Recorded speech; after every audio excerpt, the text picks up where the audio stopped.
All right. We are recording also already from our end, so I think we can get started. Thank you, Johnny, for setting up the Zoom for us. Hopefully this will work out smoothly and we'll work through the kinks as we go along.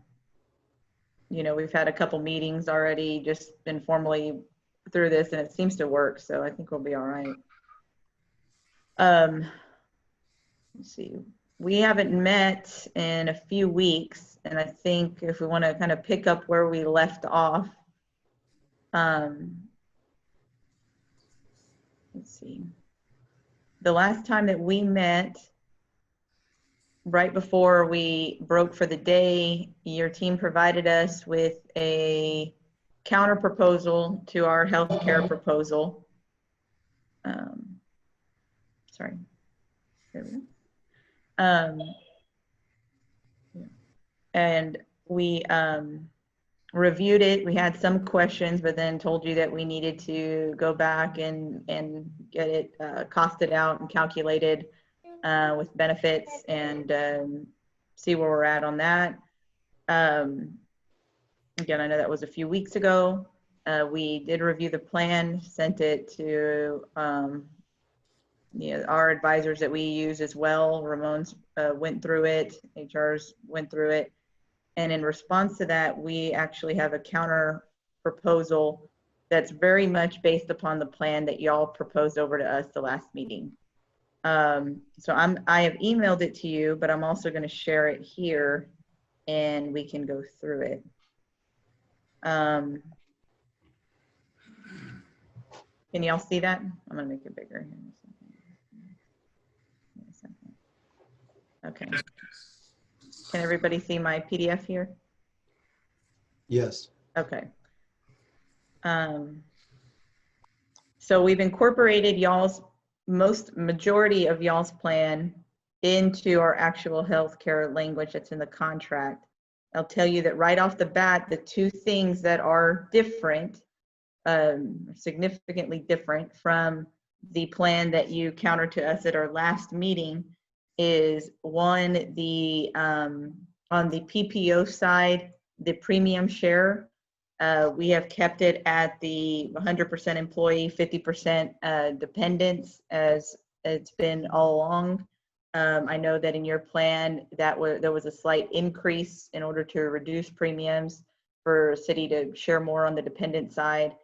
We went back to the 50%, so you'll see that here reflected here. And the other significant difference is also in the HSA. We countered the HSA contribution to what we have really been using all along, which is the $1,600 for employee and $2,600 for basically employee and any other tier. So whether it's employee spouse, employee children, or employee family, it would be $2,600. So I'll just kind of go through this very quickly. This is just the beginning of our Article 12. We've changed that paragraph A to reflect that now there's two options, that you can only participate in one during open enrollment. This first one is the premiums under the new revised City Care PPO plan that we're proposing based upon your plan structure that y'all provided to us at the last meeting. These would be the premium costs on the employee side, and then the city costs on a biweekly basis.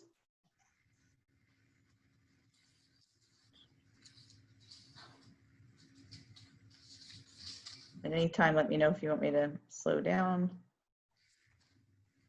This section here is actually in a counter to I think another proposal that y'all had reflected that any premium increases have to be mutually agreed upon. We've countered it with language that talks about that we will, one, provide written notice of any changes to premium, and two, meet and discuss those prior to any increases taking effect. That language is there.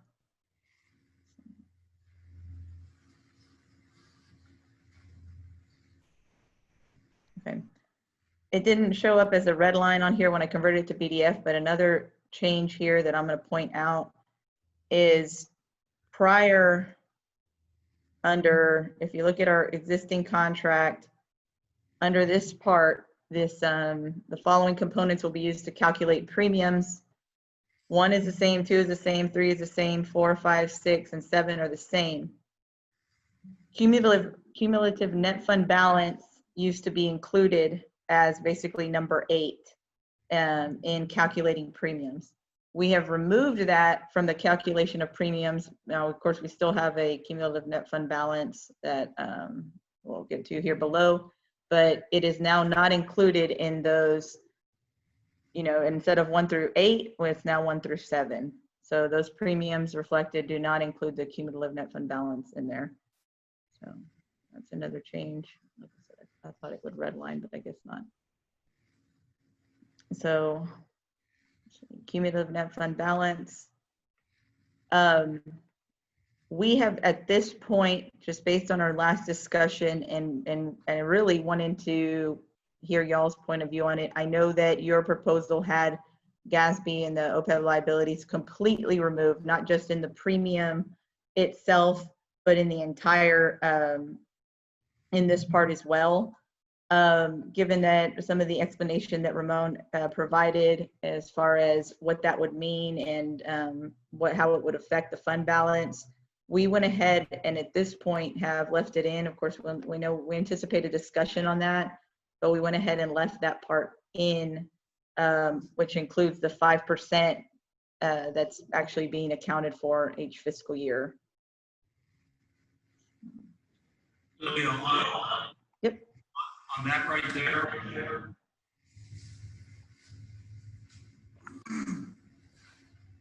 What do you mean account for it? What does that mean? You're talking about the 5%, or if we actually removed it. Remember, there was the, and Ramon may be able to explain this a little better than I can, but Ramon explained that there was a difference between the way we're calculating it, and if we removed it, then that 1.7 that we've been taking, 5% out each, or accounting for 5% out of the fund balance each year to get there, to make it in cash. Ramon, I might be butchering that.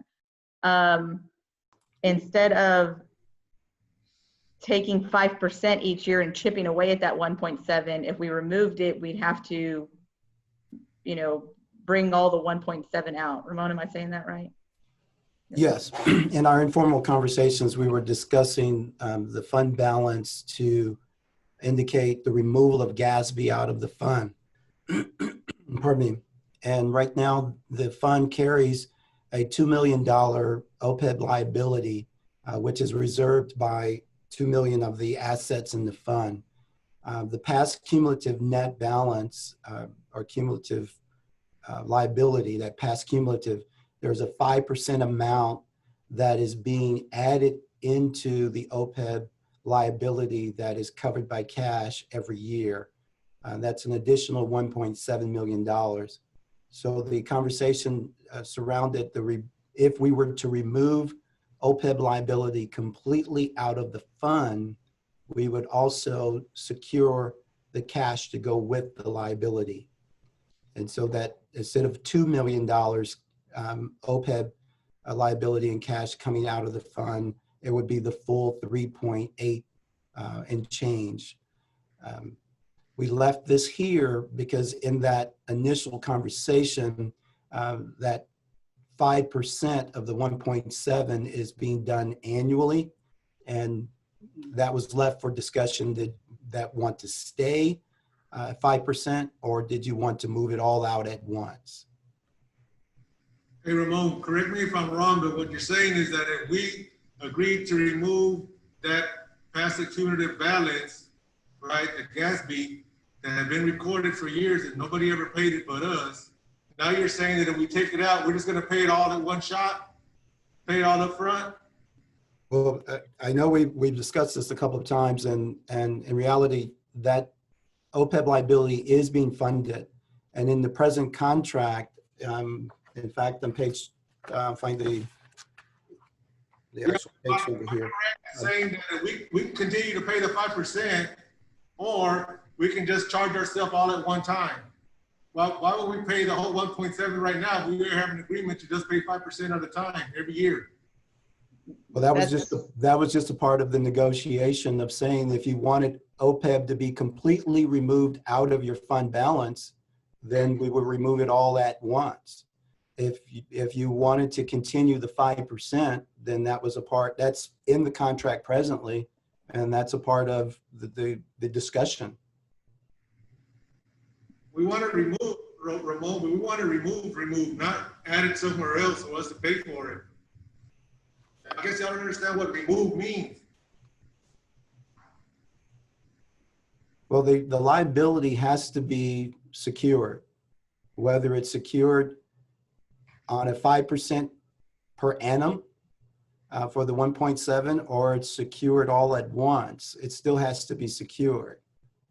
So we're saying remove it. You want to take it out of your fund balance, because right now, if we don't do anything, if we leave it presently exactly the way it is today, you have a $2 million number that's in your fund balance that is being reserved against cash.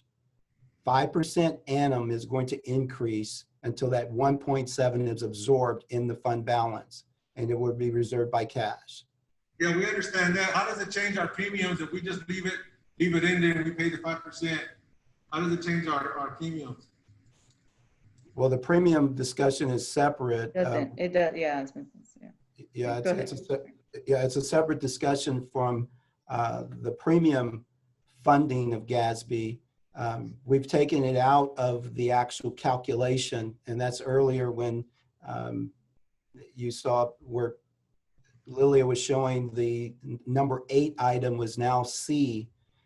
It's not added into the calculation for your premium, and so it's not attached to that. I think that's one of the questions, Ramon. If it's not attached to the formulary of how the premiums are calculated, where's the money coming from? Just straight out of the fund? Yes, sir. Yes. So how do we fund that? Well, at the end of the day, as if there is, I think the term you all use here is surplus. At the end of the day, if there's a surplus at the end of the fiscal year that funds the fund balance would still be used to carry that funding for the liability. Okay, and you keep using that word funding or funded in relationship to City Care. Is their OPEB liability funded? Yes, sir. Is CCPOA, CDHP, do they have a GASB funding? Yes, sir. And it's funded. Yes, sir. What'd you say? Yes, sir. Yes, it is. Okay, it is funded? Yes, sir.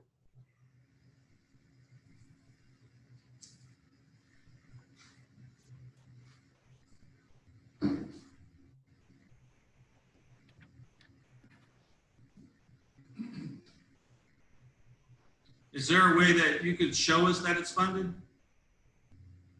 Yes, sir. I believe we've sent the file over to you where you will see the OPEB liability Excel file, and Fund 5609 is fire, and 5608 is fire, and 5609 is police.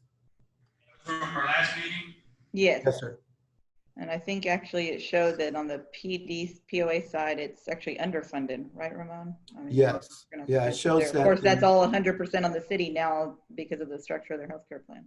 Exactly. And it shows the $3.8 million fund liability, OPEB liability is coming directly out of the fund balance. And when you take into account, as Lilia just indicated, then the unrestricted and restricted items, IBNR, catastrophic, and those items, then POA is underfunded. But the $3.8 million OPEB liability is being reserved against cash in their fund. Same with the city and same with fire. Presently, fire has an advantage because they're not funding 100% of their OPEB liability out of the fund balance. They only are funding 2 million of the 3.8. So there's another 1.7 and change that is unfunded, and that's the 5% that's coming in annually. So there is an advantage under the fire that POA and city does not have when it comes to the OPEB liability. So on that sheet that you've given us, it shows the past cumulative, the long-term liabilities, net OPEB is $2,085,000. Yes, sir. And then what's group 5615? 5615, I'm not sure if 5615 is at the moment. I think 5617 is where the 1.7 is. 5,000. I'm sorry? Also says, and from 5615, 1.732. Okay, so yeah, it's 1 point, okay, I'm sorry, I thought it was 5617 is where the 1.7 was at.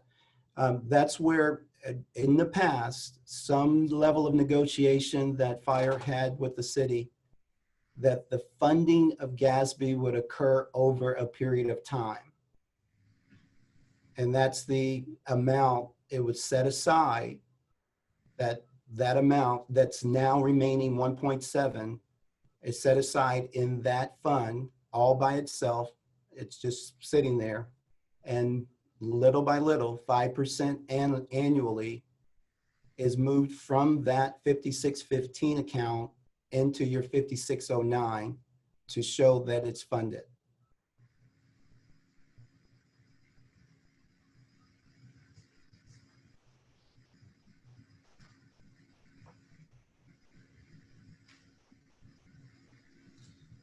So on that sheet, Ramon, and I think we had this discussion last time, it talks about the past cumulative OPEB liability. You've got two lines, one that says 1.72, that's what's not funded, right? Yes, sir. What's the 3.4? 3.8? No, right underneath where it says past cumulative OPEB, it's in red. I'm sorry, let me get to, because I'm not sure what you're looking at. Yeah, but I can try to share what you're looking at. I just Okay. don't know exactly which one we're pulling. Sorry. Okay, I thought we were both looking at the same sheet. I apologize.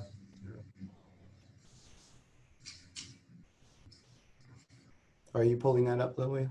Which one is it? I guess I want to make sure I'm pulling the right one. Are you speaking of the spreadsheet of the OPEB liability funds? Johnny? I'm sorry, what? Are you referring to the OPEB liability spreadsheet that we forwarded to you? Yes. Dated September 30th, 2019.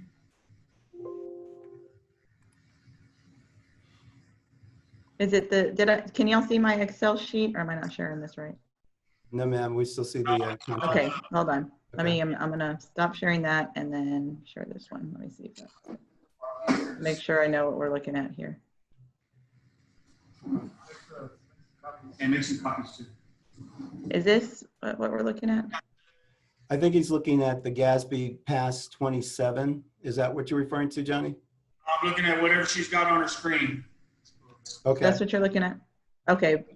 The 5608 tab or the,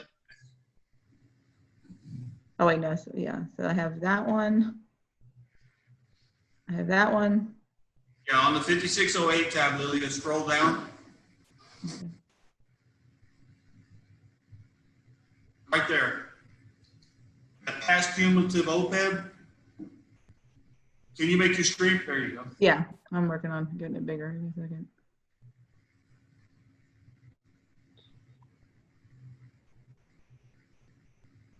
There's a plus button in the bottom right that makes it. Hold on. Doesn't work.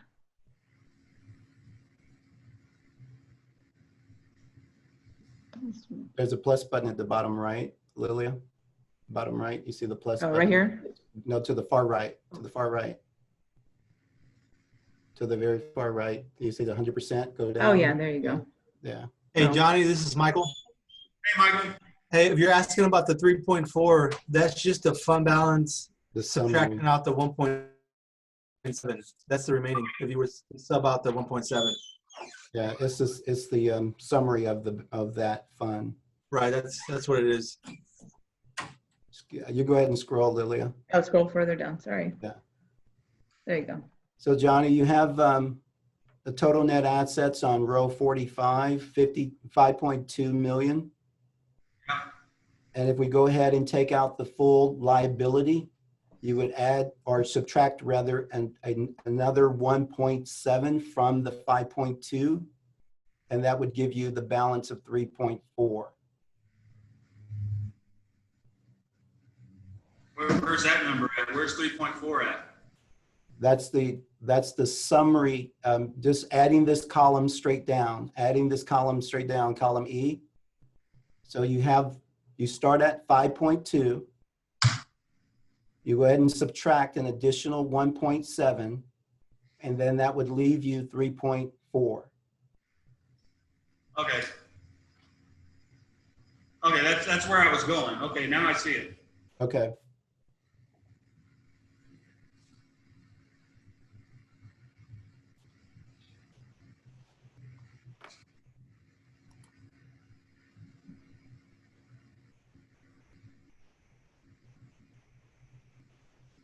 Okay. Okay.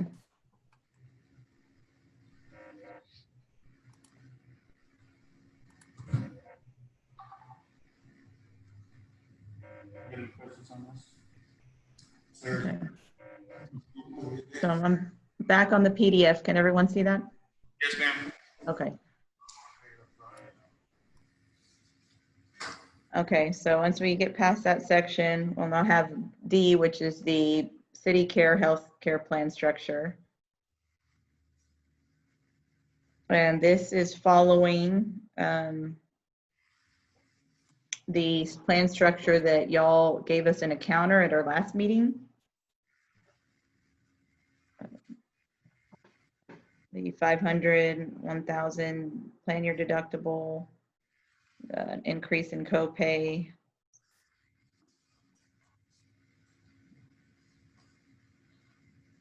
This is the zero copay if you visit the employee clinic or a CVS Minute Clinic. And this should follow what y'all have provided. And then the emergency room services are now deductible than 20% coinsurance.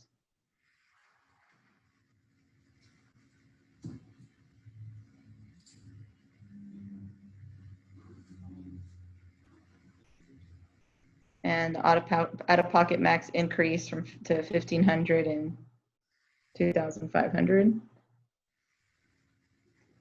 We did remove some of these items here because they really were just no longer applicable. I don't know how long they've been in there, but for example, on the emergency room services, since we one, I don't even know how that applied under the existing PPO, but applying the one that y'all have proposed and we're including in this plan design, that wouldn't be applicable anymore.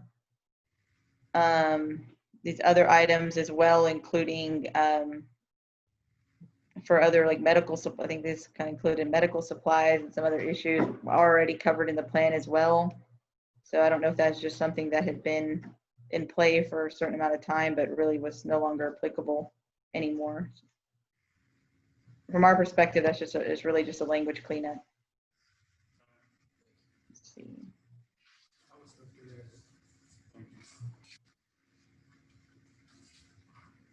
And the same for this stuff here, since we've addressed it in the plan design, it really is no longer applicable.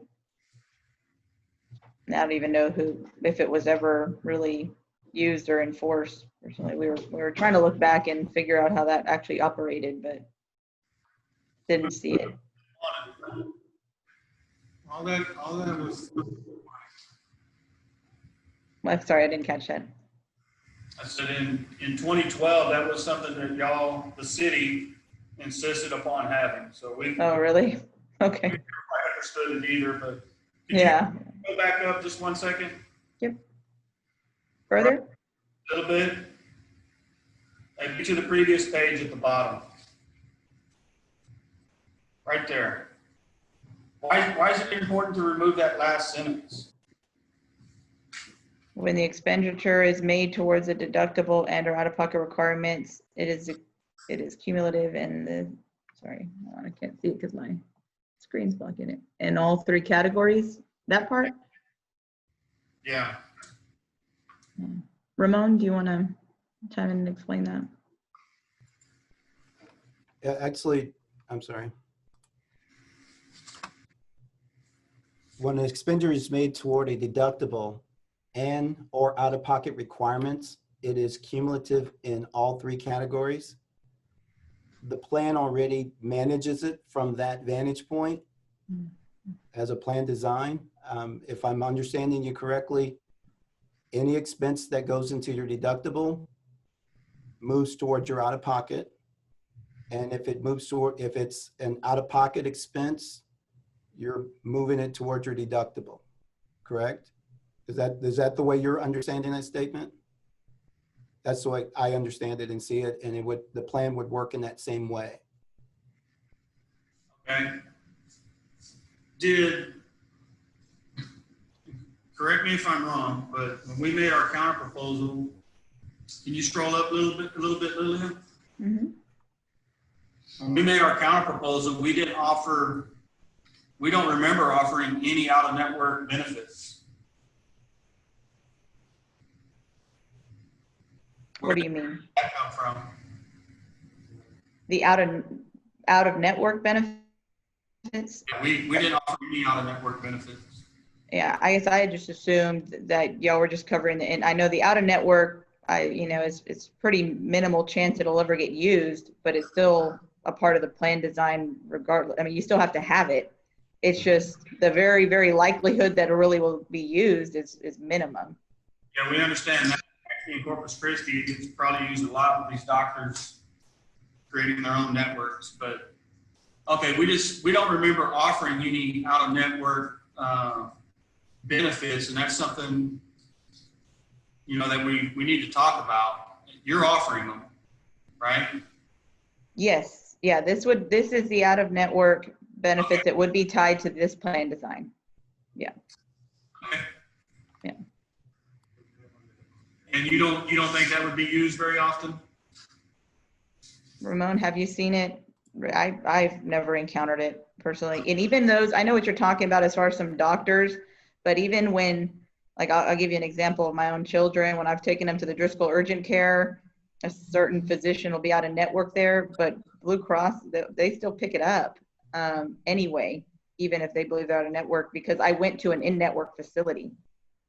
So I don't know if other people have encountered that issue, but as long as I was at an in-network facility, that shouldn't matter. Okay.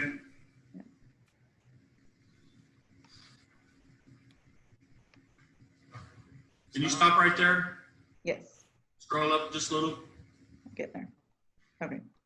A little bit more. Right there. Okay.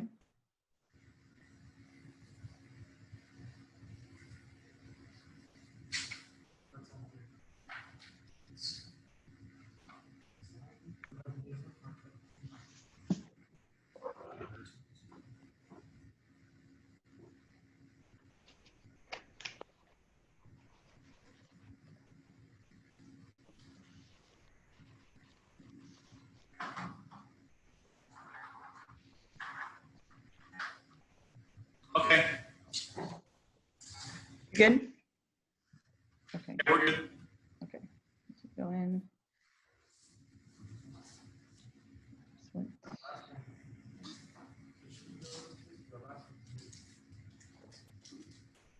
Yeah.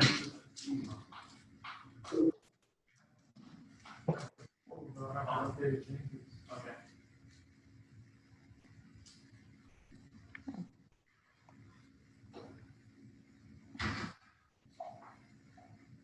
Okay, so we've removed this part because it's no longer applicable either. It's already included in the plan design. And now going into E, which is the CDHP with HSA.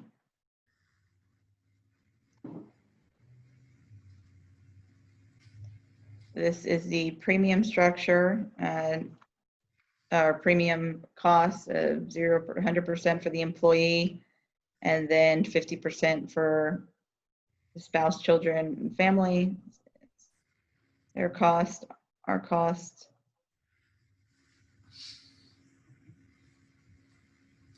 Oh, sorry. Yeah, I'm going to make it a little smaller just so I can see more on one page. There we go. Lily, I This have link, a quick question while you're there. I'm hoping Ramon can answer it. Does the fire department have employees that don't take insurance? And I'm asking because, you know, some of our guys are potentially retired military or active reservists who may take TRICARE. Do we know how many of those we have? I think he had to step away for just a second. He should be right back, and I can ask him when he gets back. I'm not sure. I don't know, but he should be back here any second. The language here is pretty much the same that we have in the PPO plan structure. And then, well, I mean, sorry, in the PPO language, but then here's the plan structure for the CDHP with HSA. I believe everything here, I'm pulling up your stuff. Yeah, should match what y'all have proposed, except for a couple items, and I'm gonna get there. Yeah. Okay, so all this should be the same except for the employee wellness and the CVS Minute Clinic. Y'all had 0 costs on both of those, and that is actually something that we made sure and verified that it would be in violation. It would actually be in violation of IRS regulations to offer $0 in a high deductible plan. That's not really any choice that we have. That's just how these plans are governed. Okay, Ramon's back, so I'll get to that in just a second. So we had to have some costs associated to using the wellness clinic or the CVS Minute Clinic. And so for the wellness clinic, since we actually pay for that, we have some little more control, better control on that. So we're able to do a $20 office visit, which again still gets applied to the deductible, and the $15 if labs are needed. And again, that's not us pushing something. That's actually the way that the law requires on these type of high deductible plans. So you'll see that change there. Do you have any questions on that? That could be right? It has to be something. Say it again? Did you say that there has to be something there, whether it's 50 cents or $100? I believe it has to be reasonable for the cost that would generally be associated to that type of visit. Does it say that in the IRS code? It has to be reasonable? Market value. Market value, I think, was the exact, type of language. So it's got to be in the market somewhere. You wouldn't be able to go to a clinic for 50 cents. So every city employee who has city insurance pay for the clinic, haven't they already? on the CDHP, they do, just like the POA does as well. If you're on a CDHP plan, you can't go to the clinic for free. And in fact, I think both of those plans, they pay $35 per visit under the civilian and the POA plan. It's $35 and $15 for labs. So there's no cost for someone who's on the CDHP, they pay no portion of the clinic? No. What do you mean? The $35, or you're talking about proportion? Pay I'm just going to say $200,000 for the clinic. That's our portion. I think it's $226. Is that only those in the PPO are paying that, or does the plan pay that? I'm not sure I'm following. There's a charge to the POA, there's a charge to fire, and there's a charge to civilian plan. that spreads the cost of the actual clinic service contract. I think fire is, I think it's like 176,000 is as part of your plan cost for the clinic. But as far as the utilization of the clinic, if your employees are on the PPO, they can attend with no value or no visit charge.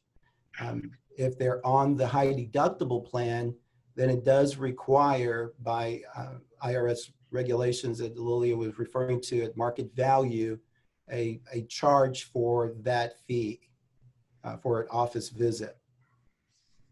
Do you know what code that is? I'm sorry? Do you know what IRS code that is? I can provide it to you. I don't have it at the top of my head. Not at the top of my head, no. Yeah, I can get that to you. But just for one a minor correction on that particular fee to the high deductible employee, those who are on that $20 is not added toward their deductible on the plan. I misstated that. Yeah, it's outside of the plan altogether. And we can't add that into the deductible. That's the IRS thing also? Yes, sir.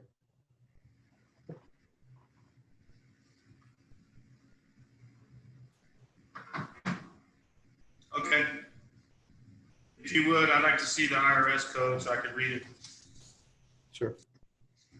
Yeah, we'll try to look at it. I'm sure it can also Google it as well somewhere there. But I know we looked at it yesterday and we had a conversation with one of the consultants on it as well. Okay. Yeah.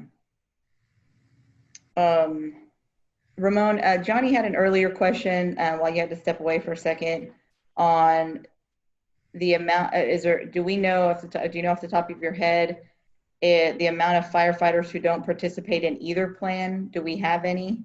That he mentioned, like some that are active military usually would participate in TRICARE and not actually pick one of our plans. Do you know that? Unfortunately, I don't have that number at the top of my head, but again, Okay. That's something I can provide to you. Okay.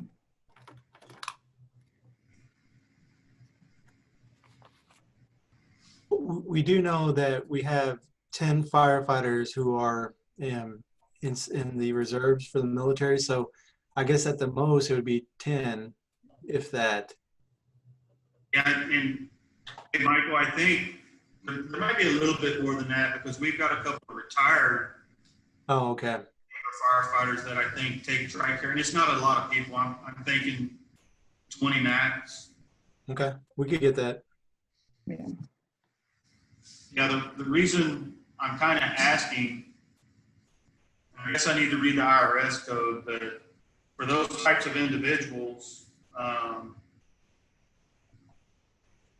know you can't give them a HSA, but you could give them an FSA, right? You mean if they're in the high deductible plan? No. If they take no insurance at all. Oh, if they take no insurance at all. That I don't know. I'm not sure. Yeah, we have to look into that. Are you saying that if a person doesn't have any of our insurance products, that you would like for them to have an FSA account? I'm not saying that. I'm just asking, is it possible? Yeah, let me look into it for you, John, and I can get back with you on it. It seems like it's possible. They can't have an HSA, but they can have an FSA. Mm-hmm. Okay. And maybe that's something we'd have to flesh out a little more. I'm curious if that would be dependent on whether they already have one with whatever plan that they're under. Can you have multiple FSAs, or can you? FSA. Yeah. Huh? I think under an FSA you can, subject to the limit of. Yeah, you have an IRS limit per year. Yeah, that to me, I mean, that's the issue. I mean, how do we know if say it is an individual who has it through TRICARE and they have X amount in their FSA over there? But if we were to offer one, how do we know what their limit? I don't know. We'll Yeah, look at it though, but I'm not It would sure. just be personal responsibility feasible. at that point if it's even possible, but. Yeah, we'll flesh that out some more. Okay. Well, I'm not saying we're interested in it. I'm just asking the question. You know, is it, how many are there, and is that something that's possible? Yeah. Conceptually. That's all. All right, so let's see, the rest of this, according to what we have here. Should match up there.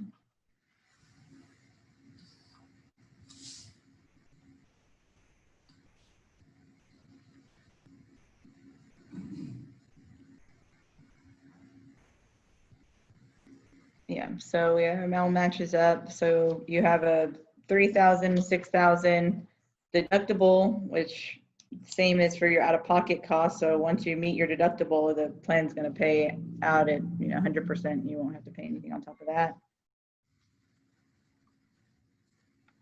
And then this is what I addressed when we started going through it.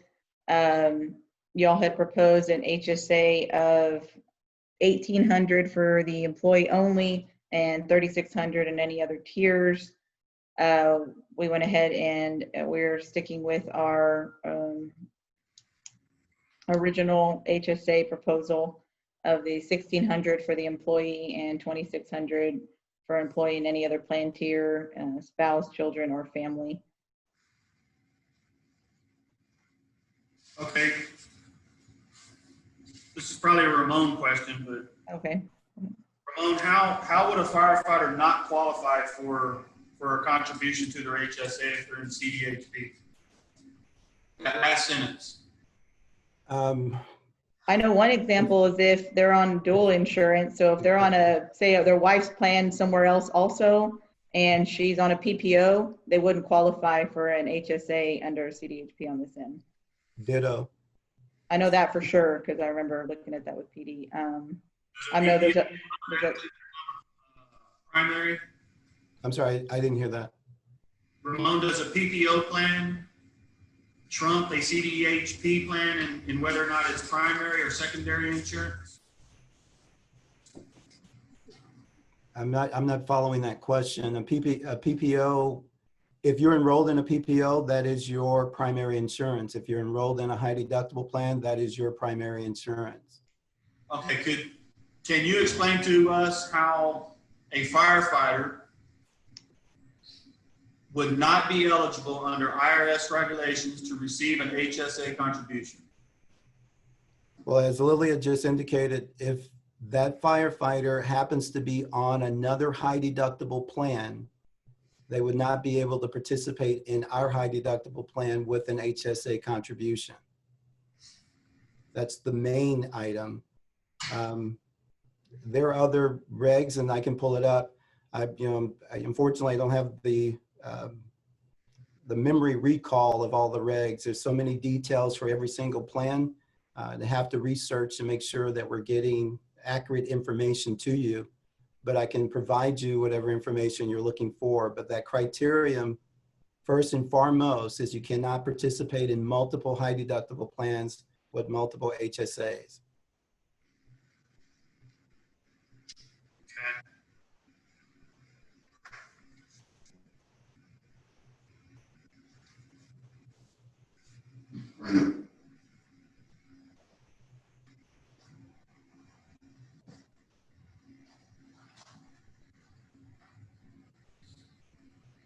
Okay, so the rest here in C is just the same type of compliance subparagraph that we have and that we've had also in the PPO plan, just identifying it here related to the Affordable Care Act. Under the retiree health insurance coverage, we have added in the CDHP option, but made sure that it's clear that retirees aren't eligible for the HSA contribution. It's important to make that distinction. Just for clarity, just making sure. Is that an IRS code? Well, I believe they have to be, Ramon, they have to be active employees. Well, one, it's just our policy is since we're not paying for any particular premium toward the HSA, toward their premium, their insurance, I should say, then that would also include not funding the HSA. So it's, Ramon, that's not an IRS code, that's a city policy? At the present, I want to hold to that statement. And from my conversations, I want to make sure that I give you 100% accuracy on anything I'm saying. At this moment, I believe it's more our policy. I can validate that to make sure that we're not required by IRS to eliminate retirees. I don't believe that is the case. But presently, our policy is that we're not paying anything for retirees. We just offer the benefit. And since we're offering the plan without premium, we would also offer the plan without an HSA contribution. What do you mean without premium? Well, the city's not providing any support for premium. They're paying the full freight for a CDHP and not reaping the benefits, basically. Pretty much the benefit on going with a high deductible plan for a retiree is the lower premium rate comparable to the PPO. That would be the distinctive difference. Do you have the premium rates for the retirees for EPO and CDHP? Because I don't see it anywhere. Yes, sir. We provided that information.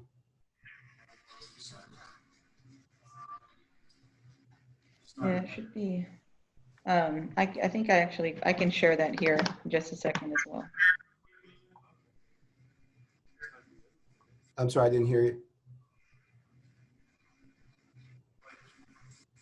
Just as a rough, just to give you a rough estimate for the employee only coverage on a retiree, under the PPO, it's $816 monthly.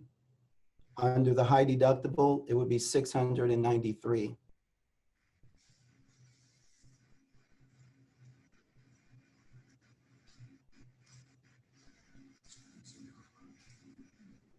Do you want me to pull that up to see it, Johnny, or do you have it?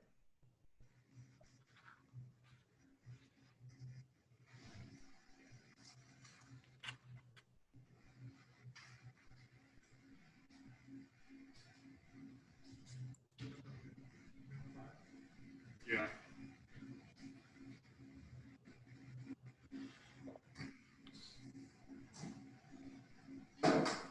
Did y'all want to see the retiree rates, or do you have that?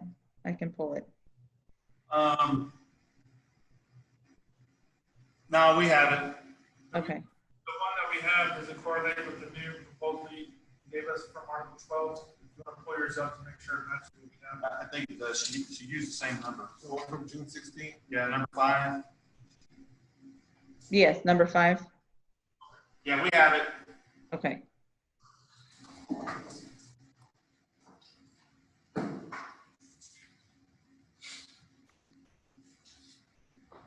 Okay, so the rest here stays the same. Life insurance premiums stay the same. And then this section 3 here is new language. Our proposal here is to do away with the $30 per month contribution for a supplemental dental plan that's run by the union, and to bring y'all over into the dental plan that's offered by the city. What we have done here is incorporated the amount that we presently contribute to your supplemental plan and applied that to a dental plan. So just to give you an example, the city's dental plans for civilians are 100% paid for by the employee. The employer makes no contributions to them. So I'm on the city's dental plan, I pay 100% of those costs. But since y'all do receive a benefit of the $30 a month, we've applied that and put it towards this, and that's how we've been able to reduce the premiums, which would otherwise be at 100%.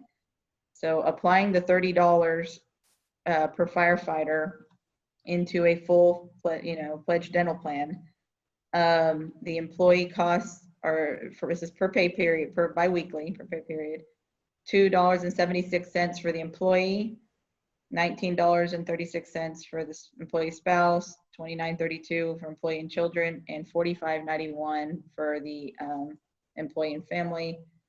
You see on the city's end, that doesn't change because it's, again, what we did was just apply the $30 to it regardless. So it really gets eaten up at the employee costs.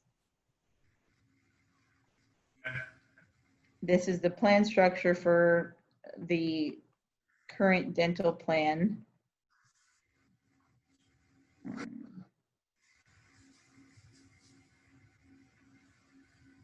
So it's a plan year deductible, $50 per individual, $150 per family. Maximum year benefits per participants, $4,500. I'm gonna just scroll, you can just see this as much as possible. So once you meet your plan year deductible, it's 85% of allowable amounts, and it really covers a large amount of services here.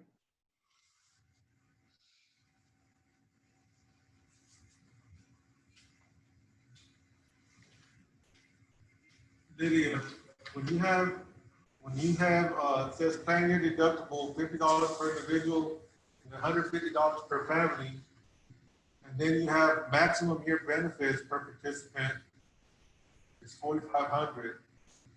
What does that mean? In all these categories? Once you get the $4,500. Ramon, do you want to explain that on how that Sure. works with dental? Depending on the, Plus your I'm sorry, I missed you, John. So you'll have to hit the 150 plus the 4,500? No, sir. No. The 4,500 is the amount that the plan pays on your behalf for whatever services that you might need, whether it would be, and they're broken into 4 tiers. Class A would be for preventative services, which are oral examinations, x-rays, cleanings. You can have that done twice a year per person. And the cost of that service is 100% paid for by the plan and would go toward meeting your $4,500 maximum benefit that the plan paid for you that year. But if you had Class B services, space maintainers, oral surgery, composite fillings, extractions, the plan would pay 85% of those allowable costs after you've met your $50 deductible or $150 for the family. And it would pay those benefits until you've reached for the year a total of $4,500. And the same with Class C for major services and Class D even for orthodontic services. So the $4,500 is the maximum benefit amount that they would pay on your behalf for services you received. And then anything past the 4,500 comes out of your pocket. Right. If you're having more dental services in a year that costs greater than $4,500, anything above that would be on you. Hey, Ramon, this Tony Keith. Hey, is that the 4,500 for the family or per individual? Person. Yeah, it's per individual. I'd say it's per individual. I have 2 kids on mine and myself, and I've never had that issue. And my kids have work that has to be done every year, unfortunately. So each of your kids can go up to 4,500 and you can go up to 4,500? Yes. Thank you. Yeah. Is, Ramon, is that dental and vision, is it offered to retirees as well? No, sir. That's only active employees? Yes, sir. Retirees are ones that need it. That's why it's not allowed. Okay, thank you. Okay.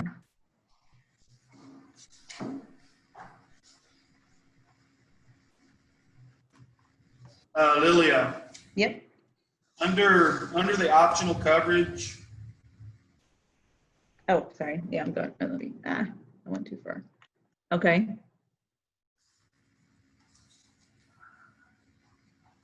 are those just like footnotes, like the dependent child age limit, it's 26. Limiting age 19, 3,500 maximum lifetime benefit on orthodontic services. Yes, I believe, yeah, you can't, you're talking about the limiting age 19 and the dependent age limit. Yeah, so the dependent child limit, I believe is for all of it, right, Ramon? That's, any child under 26, but the orthodontic has to be 19 or under. Well, the age 26 reference is of the Affordable Care Act under medical insurance, and that number is being, I believe, transposed here. The dental plan is not under that particular requirement, and their age limit is 19. Oh, okay. Sorry, that's my fault. For dependent care. The lifetime maximum on orthodontia or braces is another acronym for that, or name for that, is $3,500 that they'll pay toward braces one time per person, a maximum of $3,500. Now, in that year, if they pay that $3,500 for braces and services, that goes against the $4,500 maximum that year. So then they will only have $1,000 available that year for other services. Okay. Okay. Then how come under that, it says does not apply to orthodontic on the 4,500? Where is that? I'm sorry. Go back up to the 4,500. Why did it say a little bit more? Does not apply to orthodontic.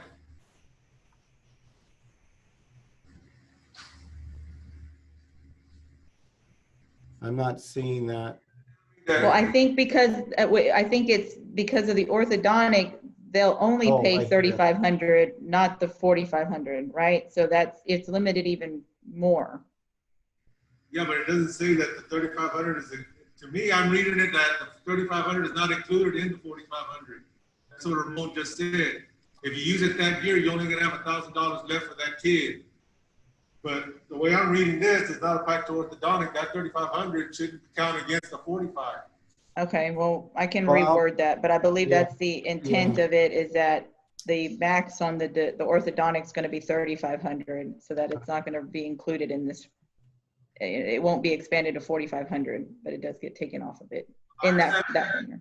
I understand it's not going to go on top of the 4,500, but what you're saying, what Ramon is saying is that 3,500 comes off 45, so that only leaves you 1,000 for that year.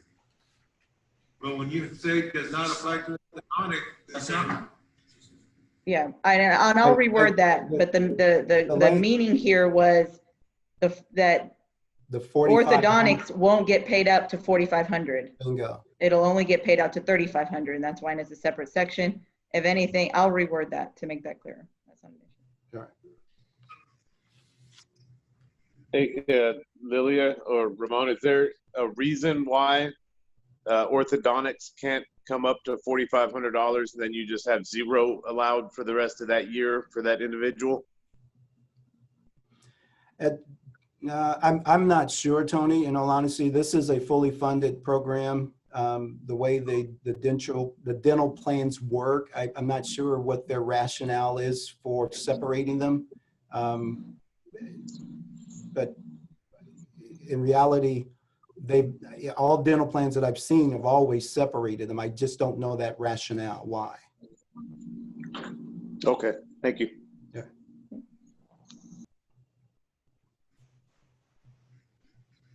We're good, Lillian. Okay, so this last section, which is additional, is the offering of a vision plan for firefighters to join on. This is also one of those items that is fully funded by the employee. The employer doesn't participate in. The costs are pretty minimal. So you can see them there. And it's on a biweekly rate. And then the plan structure to those benefits is listed out below. Really, and this is just a question, just a general question. If we like the dental and don't like the vision, can we take one over the other? Yes. Right, Ramon? I think I'm right about that, but yeah, I don't think. Yes, yes, Yes, that- they're not that was tied the together. problem. They're two separate, totally separate Right. things. It was just a part of the request for us to review, providing you all these options to participate in what the civilian plans are for dental and vision. But either are available or both. Okay. Okay. So I think that, yeah, that is it. Or I guess, did you have any questions on the vision plan? I don't think we have anything on the vision. Okay, Can you, before you close that, could you just scroll back up to the premium for the dental sure, real quick? Thanks. absolutely. There you go. You said that that's already calculated in the 30 a month. Yes, we have included the $30 per month into that rate. And that's why it's reduced, and you see the $13.85. So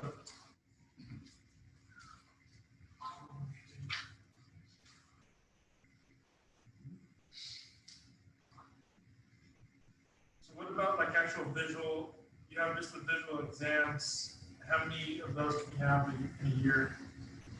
Which one, on which one? Sorry, dental or vision? Sorry, I didn't hear that. Once a year for the vision, just one visual exam? Yes, I believe Yeah, I so. believe so. It's one- Yes, it's one per year. My kid has to go in to get his glasses checked for his prescription, say March. We have to go through the whole dilation process, and that's every 6 months to see if he needs a new prescription. How much do I have to pay for the second visit? It's 100% out of my pocket now? No, Ramon, is that where these would come in, the If I understand 10 and correctly, 25? are you talking about the annual eye examination or something else? Yes, sir, the eye examination, the annuals. Because sometimes, you know, you have to do two visits or 3 visits a year, depending on the increase or decrease of the prescription strength in the glasses. So if I have to go more than once a year, what am I paying after the first visit? Yeah, I honestly, that's a great question, because I think you're leaning more toward medical necessity than actual, what a vision plan offers is just an annual eye examination benefit. And so if you have a medical necessity that provides or requires additional eye examinations, it would be prudent then at that point to move toward your medical insurance plan to cover the additional fee on additional eye examinations beyond your vision program. But there's no cost associated in this plan that we could identify and say this is what it will cost, because this plan's only providing an annual benefit, one annual benefit. Ramon, I have a question where it says, you know, the annual eye exam and single and all that says covered in full, but then at the very bottom you have a deductible of annual eye exam $10 and glasses and frames $25. What's that? Well, you have to meet your annual deductible, and then the plan's covered in full. So you meet your annual deductible, $10, and then the plan pays 100% for the remaining amount. So it's not covered in full? Well, you have to meet your deductible. You meet your $10 deductible, and then the plan pays 100%. Okay. Okay.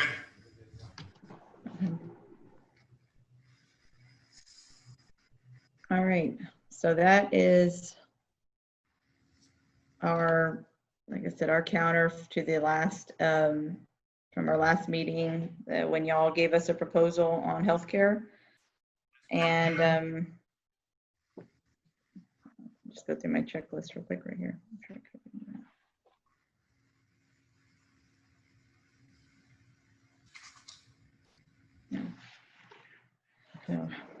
So as of right now, because this is such a major item that's hanging out there, that's all we have to offer right now.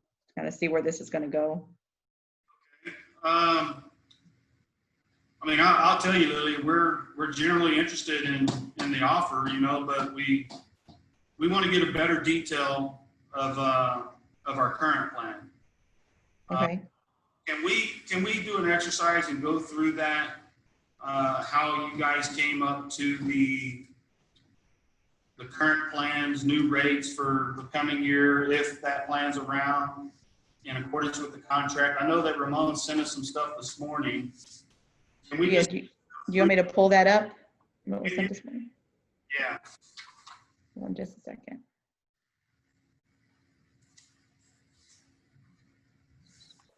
Oh, actually, before I do that, let me actually get it open. Give me just a second.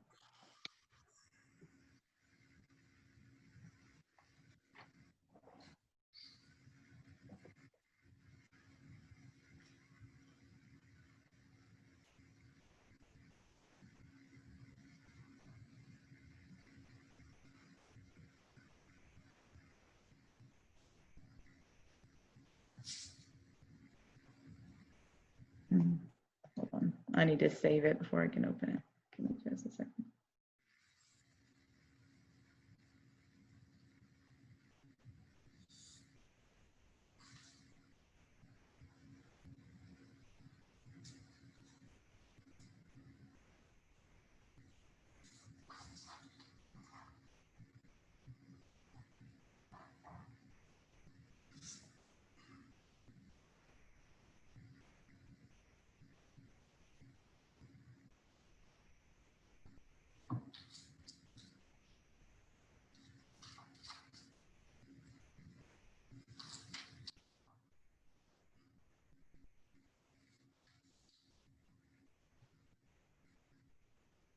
While you're doing that, Lilia, Okay, sorry. Yeah, I'm getting there.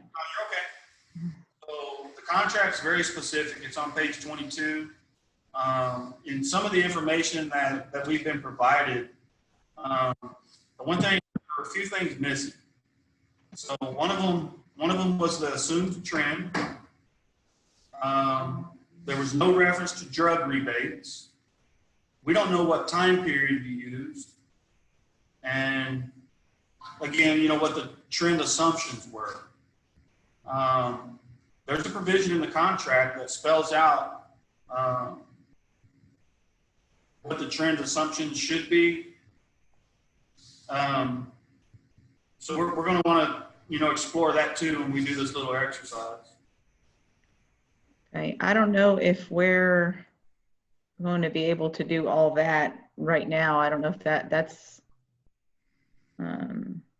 I don't want to put Ramon on the spot or box him into something he may not be ready, you know, have all the data ready for, and then something be used against him later on if it ends up changing. I think I can provide you, Johnny, all of the trend information. I can send you an email here and you can have that. But going through a step-by-step calculation process, you know, I would encourage, if you have particular questions on the information that was provided you, to please send it to me, and I'll be glad to review it and give you back an answer. But as far as the trend data and things of that nature, not a problem at all, and I can have that to you in the next 10 minutes.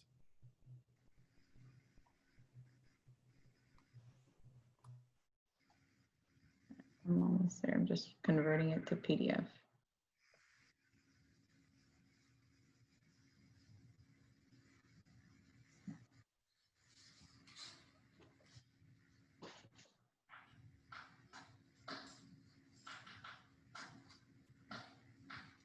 Okay, so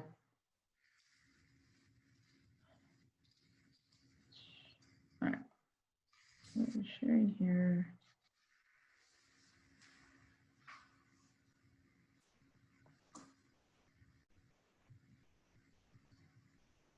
This was the information that Ramon sent to you prior to beginning this meeting. Was this what you wanted to talk about? I just want to make sure I'm pulling the right thing. So there was a few attachments. So, yeah, this is what we're talking about. So you see that line that says budget per PEPM?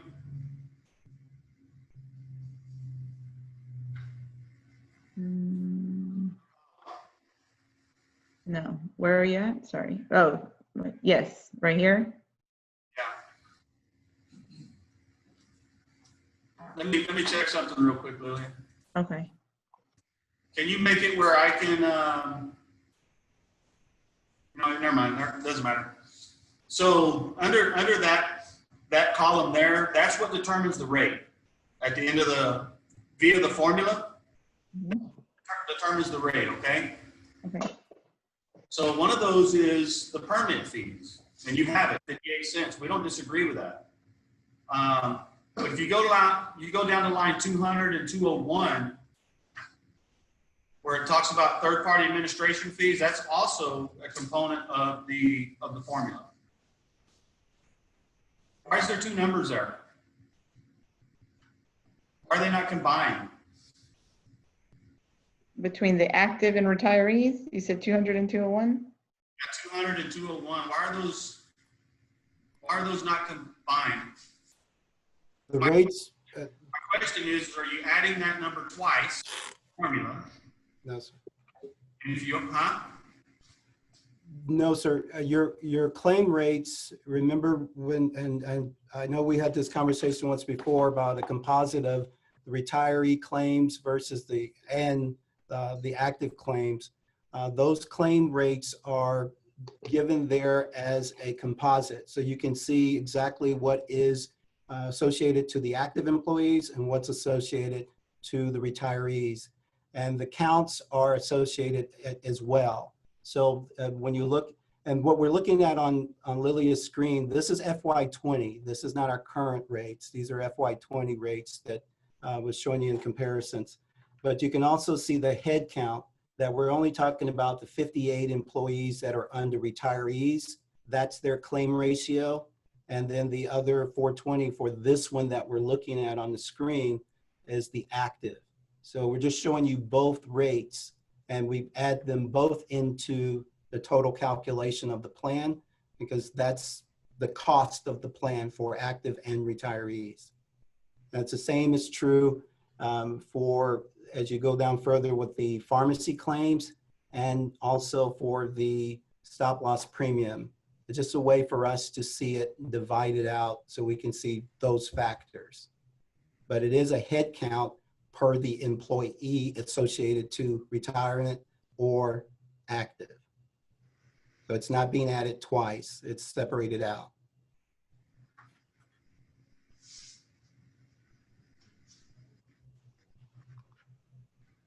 And I just sent you the email with the trend data.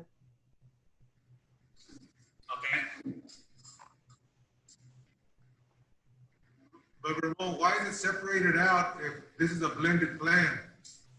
And our rates are based because we're blended with the retirees. Why do you separate it out? Well, it is still blended. As you see in the far right column, with the total number of employees that are active, the rate for their claims is the 1.8. And for retirees, their cost is 538. Again, this is FY20. This is not current, not what we're proposing, I should say. This is the FY20. So it's the rates are together in the total cost. So you have a blended rate.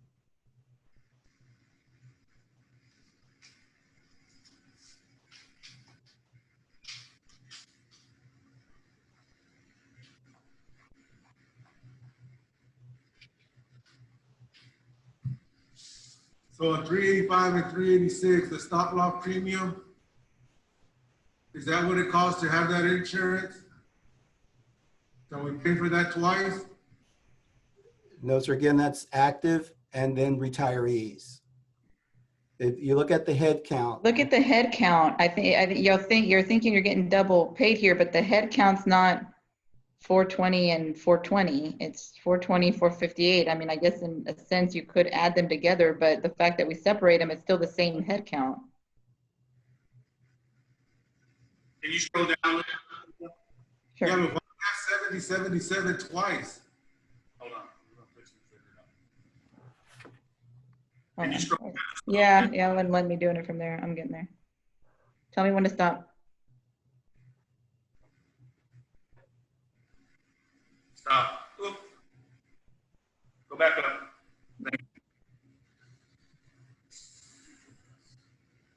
Right there. Okay. So medical claims would be everything that was paid, right? yes, sir. And that includes your active and your retirees in those numbers. Okay. Okay, that's where I was going. It includes both of those. Same Yes, thing sir. with pharmacy, right? Yes, sir. Same thing on stop loss. Yes, sir. Okay. So were there not any stop loss reimbursements? For this one, well, what Hub provided me was the answer you see here is no. But I don't recall seeing anything for fire. I do recall for other plans, but not for fire. But I can always go back and double check. I always double check.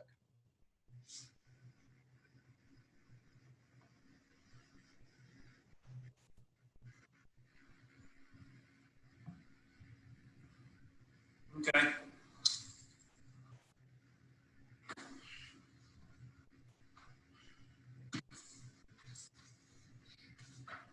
Okay, we're gonna need to research that a little bit. Okay. We'll have to do some looking at that. Going back to your proposal, Mm-hmm.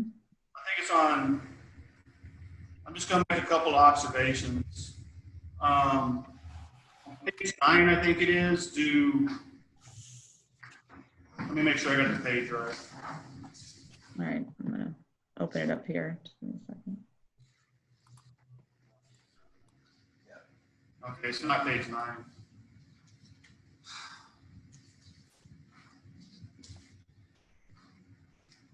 Ramon, I looking through the proposal, I didn't see a provision allowing for changes between the plans during the year for a qualifying event. Is that just an oversight? What's your question, Johnny? I'm sorry. Isn't an employee, if they have a qualifying event, able to change plans in the middle of the year? Yes, if they have a qualifying life event, they are open to move from plan to plan.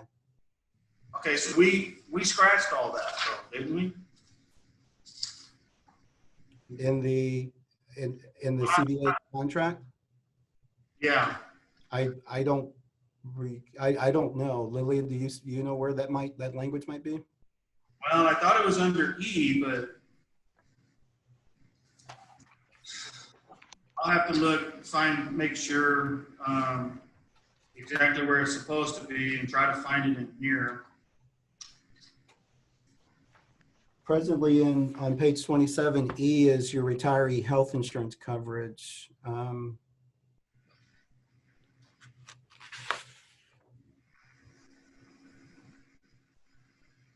Okay, I'll have to find that specifically and Okay, but yeah, that's something that if you want it laid out, written out in the plan, yes, that we can do that. Sure. Yeah, because as a qualifying life event, it would not hinder them to do so. They can move back and forth. Okay, and then do you have somewhere in your proposal what happens to an employee who has a qualifying event mid-year and switches to a CDHP? What happens with their HSA? If they switch to I don't think there's actual language specifically in the CBA, but what would occur is a prorated HSA contribution. Okay, so I mean, I would you know, you guys, you thought it was important to put the retirees are not eligible to receive an HSA, and that's the law. I would say that we need to probably add that too, just to be. That's a good point. Yes, sir.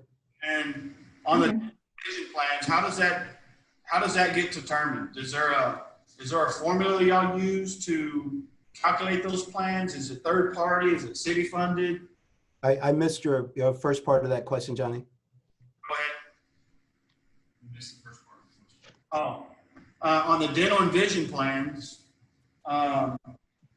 your proposal doesn't define how a procedure for calculating the benefit, the premiums, right?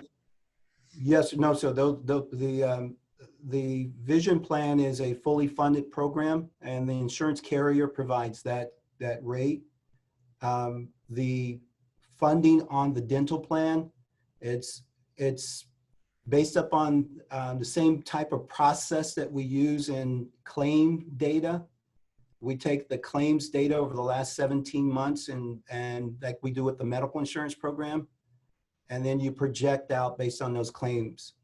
In this particular scenario, you all are benefiting because your claims data or usage of dental is not even included in this process. So we're using city employees to provide you that rate. It's the same rate that they receive.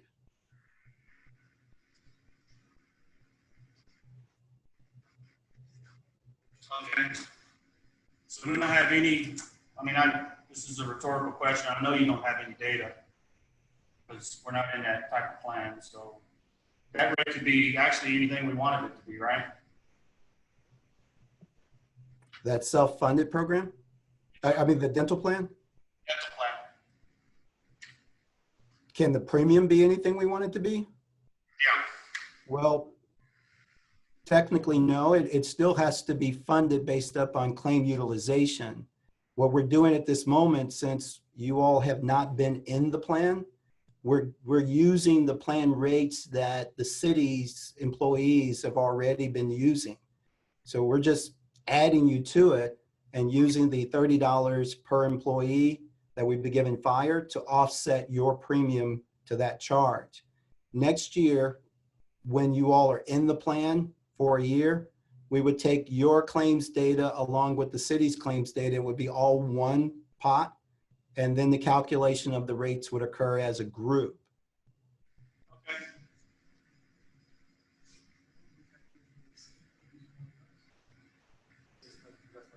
Now, Ramon, you said you would, in that scenario, you would calculate Fire on its own, right? Not with the other city employees?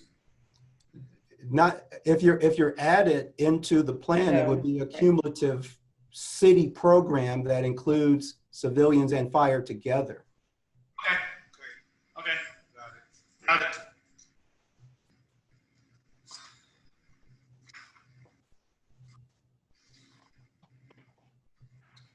Lily, I think we're going to need a little bit of time. Okay. It's 11:30. You want to maybe take a lunch break or something?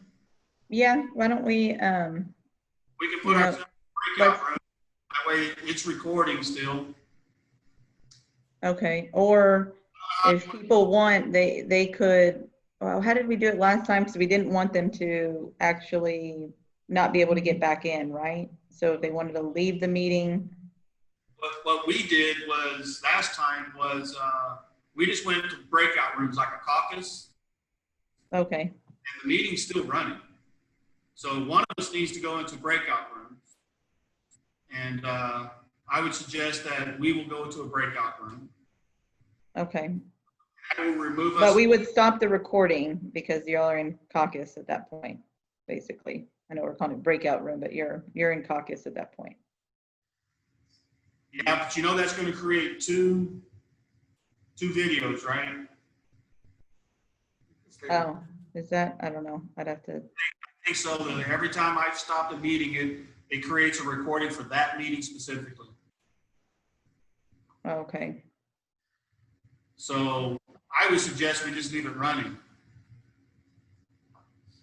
Okay. There's not a pause, it's stop. Yeah, there's not a pause on the recording. I mean, I can look real quick. Well, Rick would have to do it. He's the one recording. Anyway,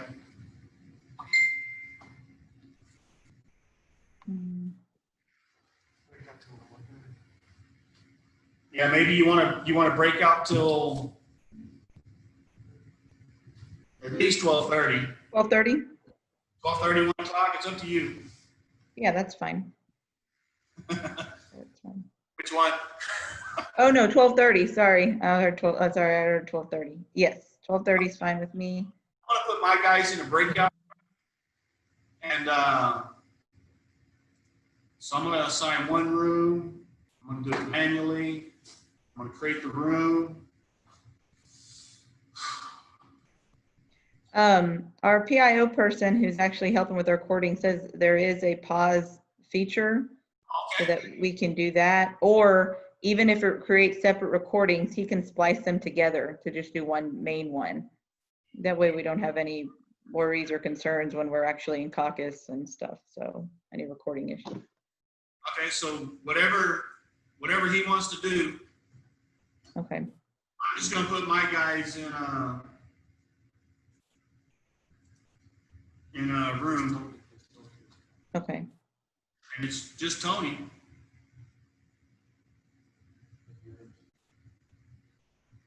And then on my end, let's see.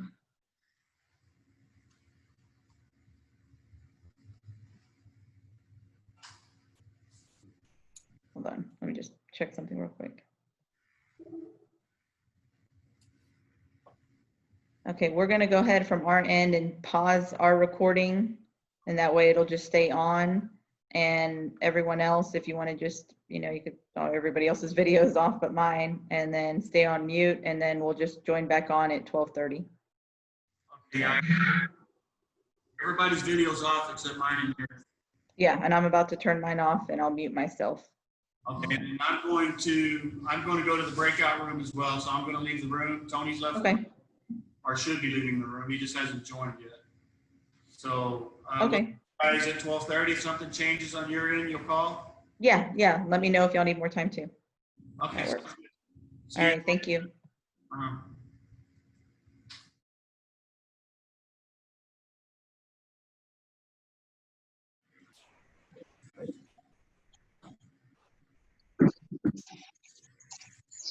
Hey, Lily, are you there?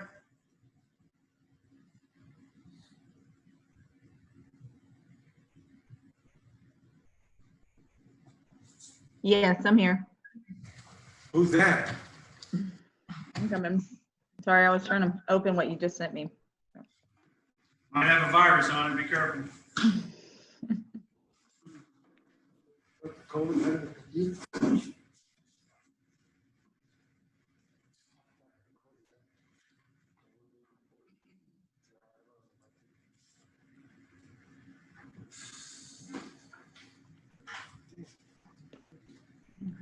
We are back to recording, Johnny. I see that.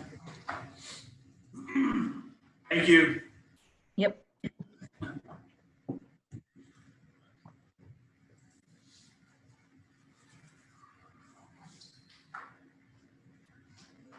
So based on your email, do you want to walk through this? Is that what you're saying? Yeah, give me a second. I'm trying to bring it up. No problem.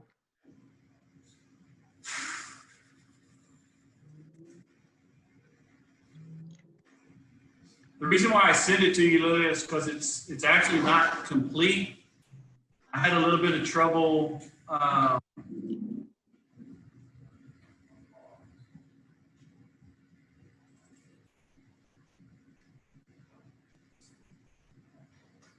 Okay.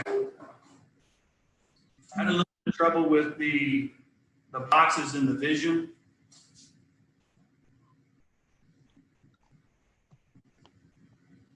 So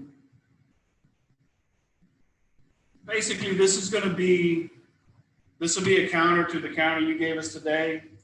After after looking at everything, crunching the numbers and stuff like that, what we're gonna propose is keeping our current plan. We're gonna ask for an 8% reduction in the premiums for both the employee and the city. You know, I need to share my screen, don't I? Yeah. Let me share my screen.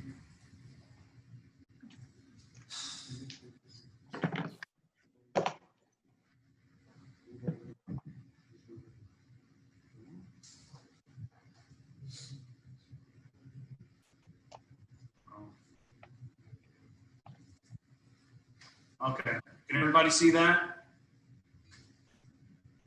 Yes. I can. Okay.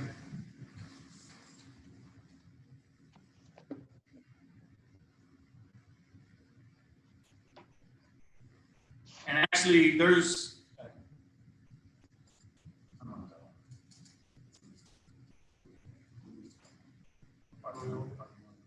Lily, I made a mistake on here on number B, the city cost on, for the employee only insurance. I didn't take that 8% off of there, and it was just an oversight on my part.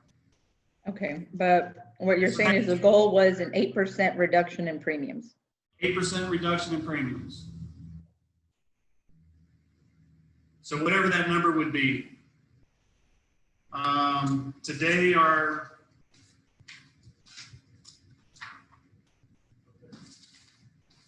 Today our rate, employee only, is $434.63. So whatever 8% of that is.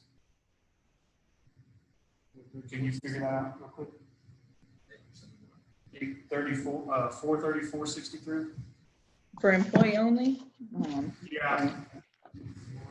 Let me look at that chart. I don't know if that's. Okay. Can you minus that 434.63? It's $399 something. $399.85. $399.85.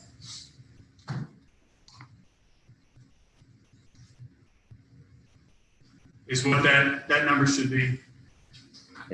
$399.85. Yeah. And the 8% funded out of the contract, or we're looking at getting it from somewhere else? What do you mean funded out? I mean, the 8% is tying it into the cost of the overall contract? No, we're just taking it out 8%. We're just taking an 8% reduction on the total cost of the insurance. With the removal of GASB, that's a couple of 2 or 3%, coupled with what you guys have already proposed, which I think was a 4%. We're just using a number, 8% reduction in the cost of premiums. If that makes sense. I'm not sure what you're asking, Lilia. I guess, okay, so we're talking about, it's the existing plan, right? That's what you said? This is going to be the existing plan that's currently in the contract. Yes. Okay, so the cost of the contract is what it is, and we fund it through the, by part with the premium. If we take out 8% of that premium, it still has to be funded. So I guess we still have to account for that 8%. In fact, the city has to account for that share. Am I saying that right, Ramon? Are you on? Yes, that is correct. Yeah, I don't know how that, I don't think we can just take off 8% without still having to account for that money somewhere else. I mean, we're gonna have, it really goes to the city's share, I guess. Okay. And also. What do you mean? It does go to the city share.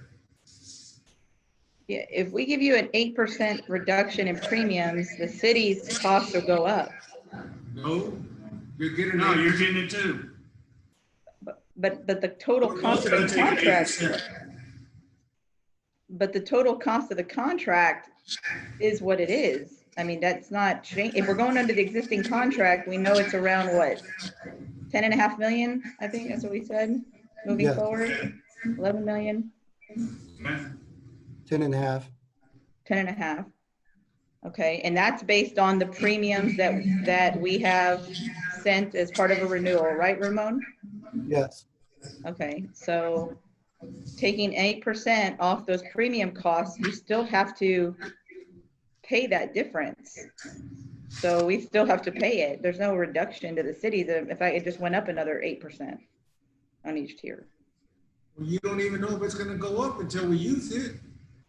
You're just gonna have a lower fund balance at the end of the year.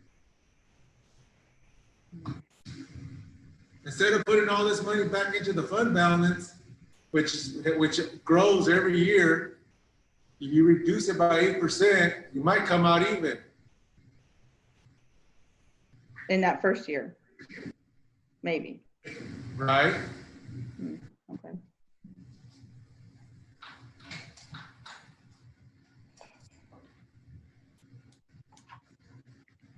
Okay. So anyway, that's what we're proposing, 8% reduction in premiums. Huh? The 1.7 passed. Yeah. On, in here, this is what we had proposed in our last proposal on insurance, just that, it'd be written notice of any proposed change. And then we must mutually agree to any proposed premium and or proposed healthcare changes. And that's just a clarification of that article. So when you get down to, this is where we want to strike the GASB language in the contract. And we understand in the discussions that we've had, it's 1.7 million, right? We just want to pay it all up front. We're not interested in paying it going forward. And then in the formulary, we're going to strike through the bulk of number 8 as we proposed it in our last proposal, and theoretically get rid of GASB as a component of the premium. We're going to need to put a current dollar amount in there.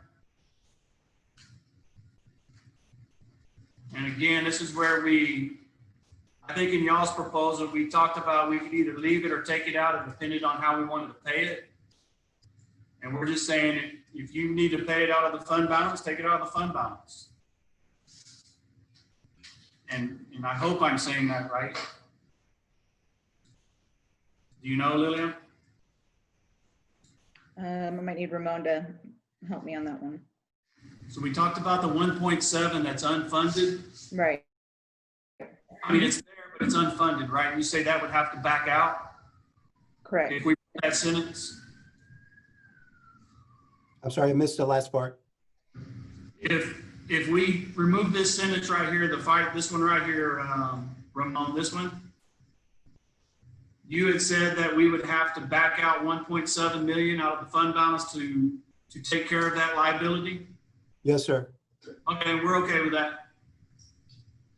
So just for clarity, to make sure I'm understanding, we would take the full 3.8 total liability out of the fund to cover that.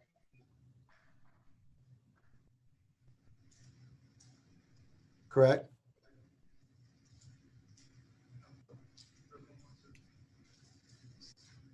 I'm not hearing anything. If I I missed. thought you were carrying the 2 million anyways. You take it all out. The 2 million is in the account in the fund balance right now, which is being reserved against assets. Right. If I understand you correctly, you want the full 1.7 to be a part of that full asset-based reservation of the liability. Oh, we want you to get the 1.7, take it out and give it back to the city because they paid already for it, didn't they? So I'm sorry, John, I missed you. Yeah. I said the 1.7 that we've been carrying, according to the city, because y'all weren't here, the city paid that or they funded that already. So take that out of the fund balance and put it back in your general fund or whatever. And we'll carry the 2 million out of the current fund balance. Not the whole 3.8, because then you're gonna carry 3.8 next year. It's not going away. I don't know if I'm following 100%, but let me see if I can restate it to the best I'm understanding. Presently, we have $2 million in the fund balance that is the OPEB liability funded against your fund balance assets or against the fund balance assets. Okay. The 1.7 is sitting off to the side where a portion comes in every year. You're saying go ahead and take 1.7 out of the fund balance to cover that. But do you want to leave the 2 million in the fund balance? Isn't that what we're gonna carry anyway? Well, if we're moving OPEB completely out of the fund balance, we would take the 2 million along with it. So we would take the 2 million and the 1.7, go into the fund that we were speaking of earlier, 5615, and it will be a total of 3.8 million sitting over there.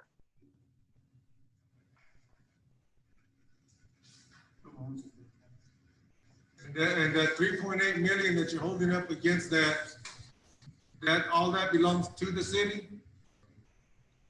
Yes, sir. It covers the OPEB liability. Okay, so then next year, when it comes around next year, are we gonna have another OPEB liability or that's gonna be held, the one you're already holding? The 3.8 would be by itself, but there are always changes in the OPEB liability each year. With the minor changes, increases, decreases, the fund would flow that transaction. Okay. So we move that over 3.8 million, right? Yes, sir. That covers all your OPEB? That covers OPEB as of this moment. Yes, sir. Okay, so but if it doesn't reach that, we'll still have that money. So say next year's OPEB is probably gonna be, let's say it's $1 million, then you're gonna move $1 million over to that, whatever's left on that balance. Is that what you're saying? No, sir. The in and out, and it's on that sheet there, that funding sheet, the in and out is minimal. What the $200,000 that we were talking about earlier about OPEB, that $200,000 that goes in and out of that account. So that would be the annual transaction of money flowing in and out. There's money that comes in from the OPEB liability that's not needed, and there's money that goes toward the OPEB liability that changes every single year.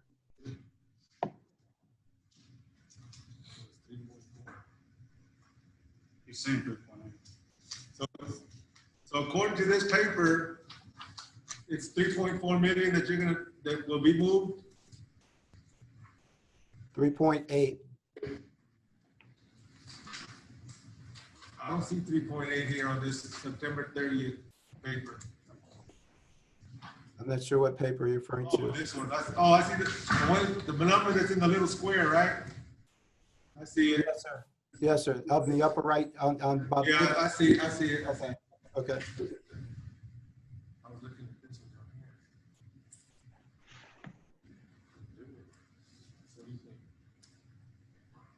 Can you give me a second, Lillian? Yeah.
Okay, Lillian, we're back.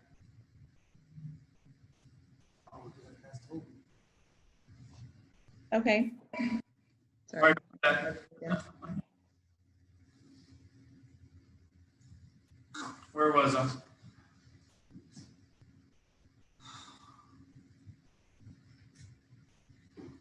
So the plan design would stay the same. And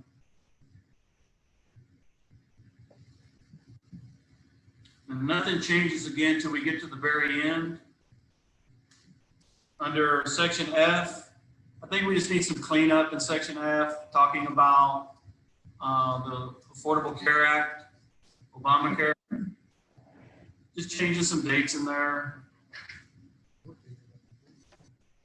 And then we like y'all's vision plan. We know that there's no cost to the city, but we would like that ability to afford that to our members. You know, of course, they'll pay for it themselves. I couldn't get it a copy and a paste. This is how it come out. So if you need me to redo it, I can redo it. Okay. And then the last thing we want to talk to you about is, you know, keeping our PPO with an 8% reduction in premiums for both of us overall for the plan. We also want to talk to you about a CDHP. We would like our members to have that option. We don't know what it would look like, but just judging by what you guys have offered before, we understand that the premiums might be a little bit different because it would be based, I guess, off of our PPO. Is that something that maybe Ramon could put together and we can look at it? Is that something you would entertain, a CDHP along with this?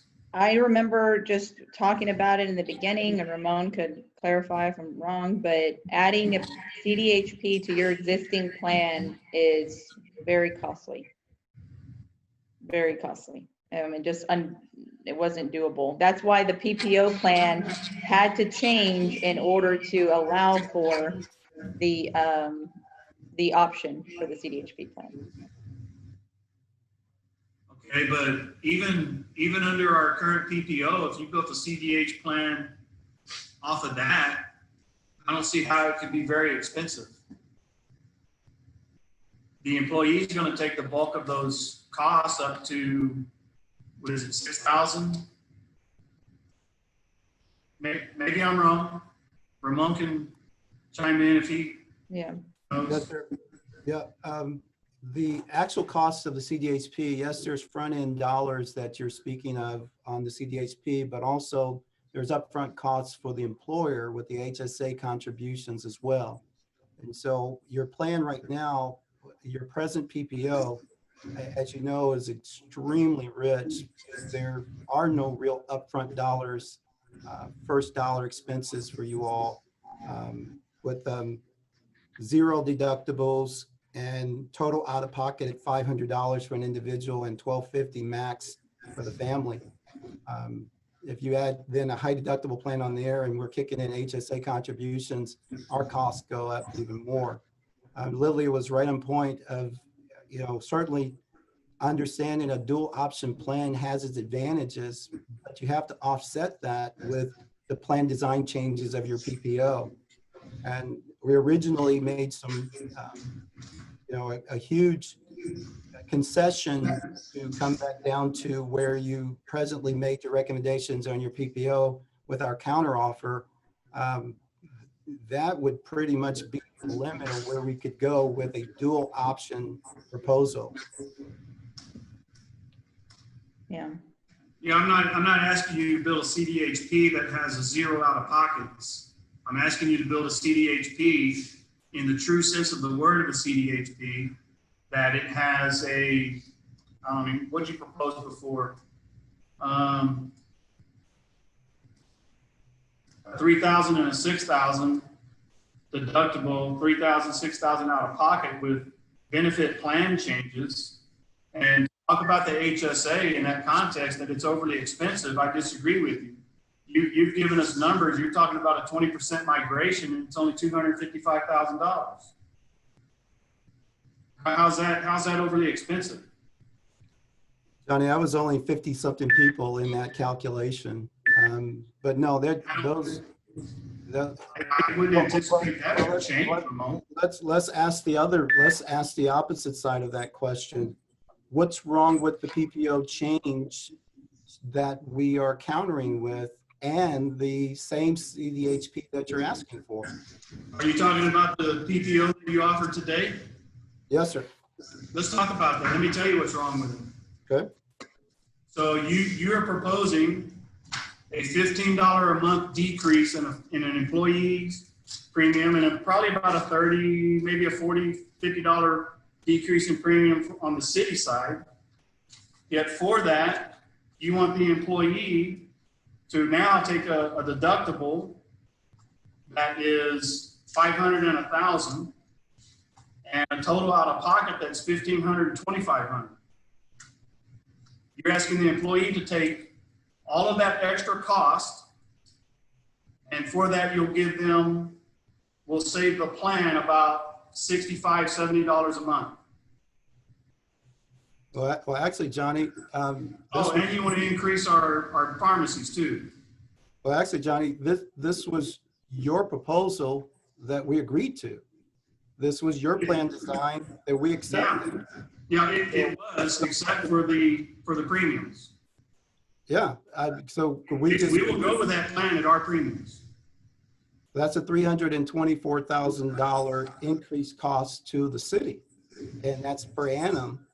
Yeah, so that's in year one, Okay. not to the overall contract. Yeah, Johnny, honestly, I mean, to just drag it on, I don't see how we can agree to the 8% reductions. I mean, sell it like was for both sides. Now, the total cost of the contract is what it is. And then if you're removing the OPEB and GASB liability out, we don't know what the COVID costs are going to drive up, potential for next year. I mean, there's so many potentials out there that we can't all estimate that all out and guarantee that we'll be able to pull it out of the fund balance every year if it even exists at that point, or it has enough in there. I don't know. Ramon will have to explain that.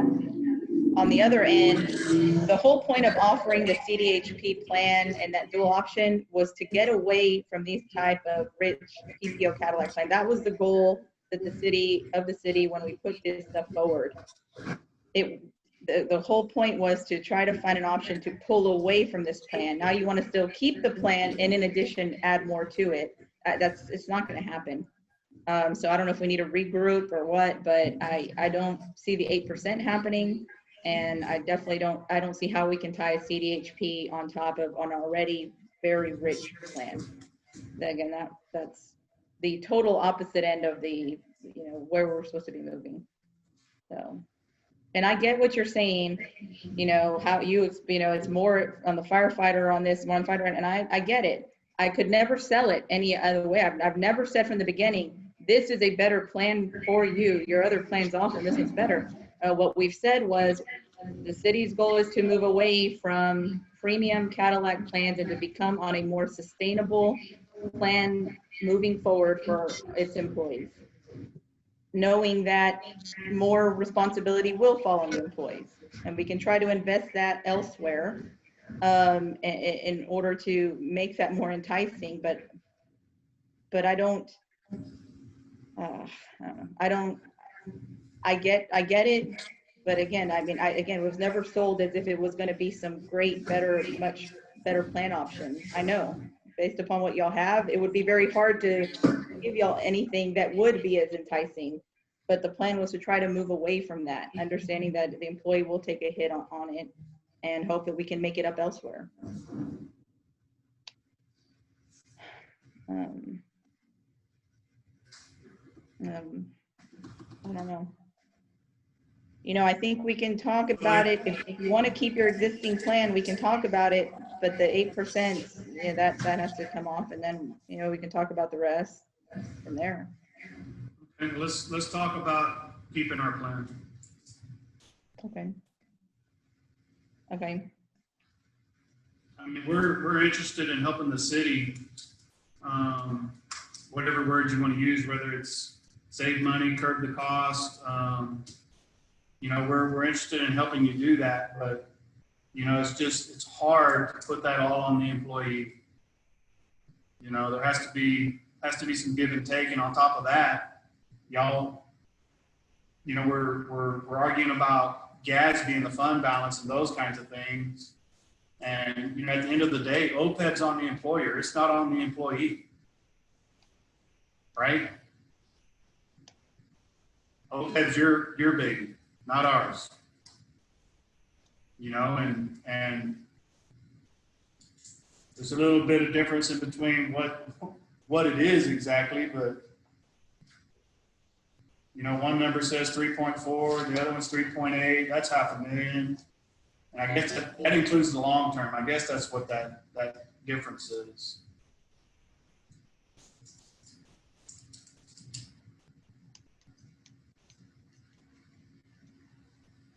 Ramon, are you there? Yes, sir, I'm here. Why does 2019 show our OPEB at 2.085, but you're using the 2018 number? I'm not sure where you're looking, Johnny. On that 5608 statement that's got that little box out to the side that has 3.818. Right, 3.818. Yes, sir. That's your total OPEB liability. So isn't it 3.48? Where are you seeing the 3.48? I'm looking right now. The 3.48 at the bottom under the past cumulative OPEB. We discussed that. Yeah, we discussed that earlier. That's just the sum of the fund balance when you remove the 1.7 additional. That's not OPEB. That's just the sum of the balance. Okay.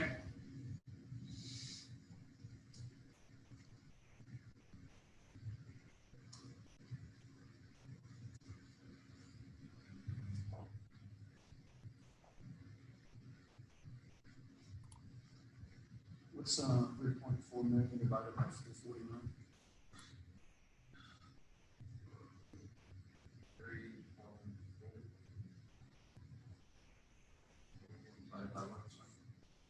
$440 million. 7,562.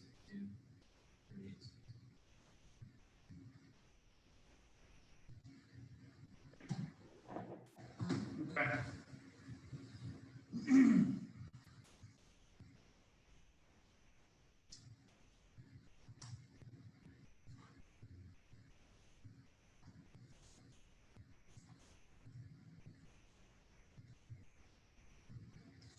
All right, Lilia, where to?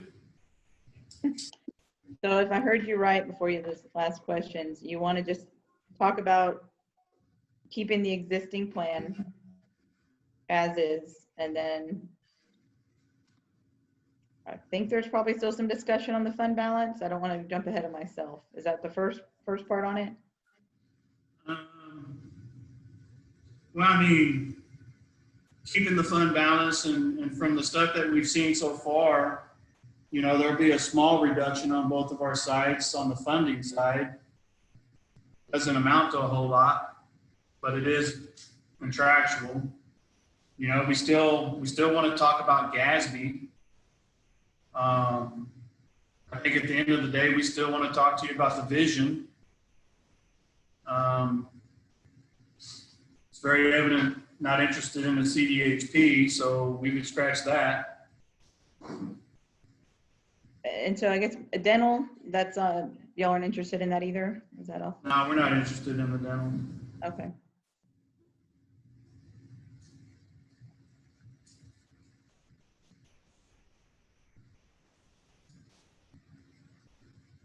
I mean, if what we're talking about is what we're talking about, I think it's really simple. We could potentially button up insurance today, especially if it's nothing other than we're talking about GASB and the fund balance. Vision to me is kind of a no-brainer. It doesn't cost the city anything, but at least it affords the employees some kind of type of coverage that they paid for, unless I'm missing something. Sorry, I kind of broke out on the last part. You say that last sentence again? I think, if we're talking about the insurance, what we have, we need a discussion about GASB, the removal of that or whatever we're going to do. And then the vision, I think, I don't know if you guys would be opposed to that. You're not paying anything for it. The employee's paying for it. Right. No, I don't think That's so. anything contentious. I don't see why we can't wrap this up like really fast. I'm going to need to confer with my team for a little bit, but. Okay. Yeah, and I think you may be right on the end. I mean, understanding that if we're keeping with the insurance plan, that costs, that what we project is it will increase through the duration of the contract, that cost becomes a part of the contract. I think we've said that But we don't, from the beginning. yeah, we don't know that it's going to increase. We've actually decreased the last 2 years, so we don't know it's going to increase. But again, the whole point was to not have to spend or even project additional spending from the city's end. Remember, the city's taken the bulk of it, and the employee only and 50% of all the dependents. Trying to move away from that. But if we're not, then those costs still, again, those costs are still a part of the contract. Yeah, no, I get that. What if maybe we did something like, let's just keep the status quo. I mean, you guys are pushed up against a window. What do you got? 2 or 3 weeks, you need this done? In order for us to give this the due process that it deserves to vet it, I don't know if we can do that in 2 or 3 weeks. So let's go status quo. Let's maybe, if y'all are not opposed to the vision, let's talk about that. And then we'll make a good faith effort. You can write it in the contract that we'll convene a committee or whatever you want to talk about it. We'll have a mandatory reopener in the contract to open the contract in 6 months and talk about just insurance. Okay, we need to caucus real fast. Okay. Let's go ahead.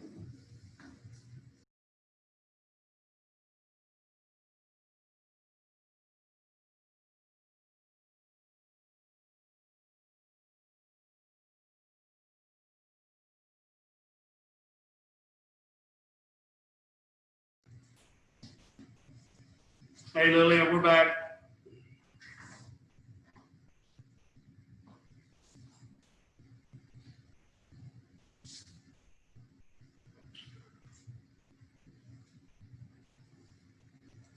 I'm here. Sorry. You're okay?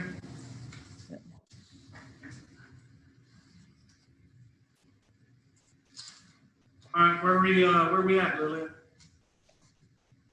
I think we were at, actually, I don't even know where we exactly ended and needed that minute. I think we were at existing plan or the counter that we had on the table. Understanding that we move forward with the existing plan, that, we're going to reflect that in the overall contract, and we can see what we can do from there. What do you mean by that? Well, what's left with the contract? Remember, we already have 7, I have to go back and pull it real quick, but we have almost 7.5 million, I think, on the table right now. If we're going to move forward with the existing, contract, then that's going to be added into the overall. Just like y'all said before, you had to buy that plan, you had to buy that plan. That plan is only going up. The projections moving forward, medical, costs moving forward only go up, 5-6% every year. So it's only going to be more and more and more costly. That's something that has to be adjusted for. So if we're looking at a 4-year contract moving forward with the same agreement on health insurance, then we have to account for those increased projections. Was there an increase to the plan last year? To the plan, let's see. Ramon, can you? At present, there is a renewing at a lower rate at the moment. But again, we don't know what's going to happen with the claims ratio and with COVID, things of that nature.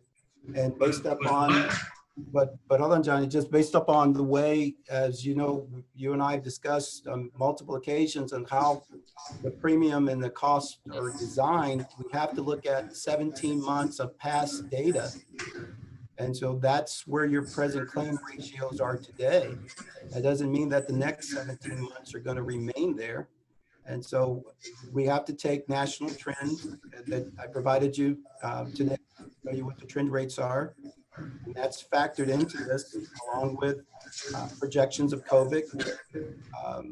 There's a lot of factors involved. And so, yeah, presently, there is a decrease in the cost of the plan from where you were last year.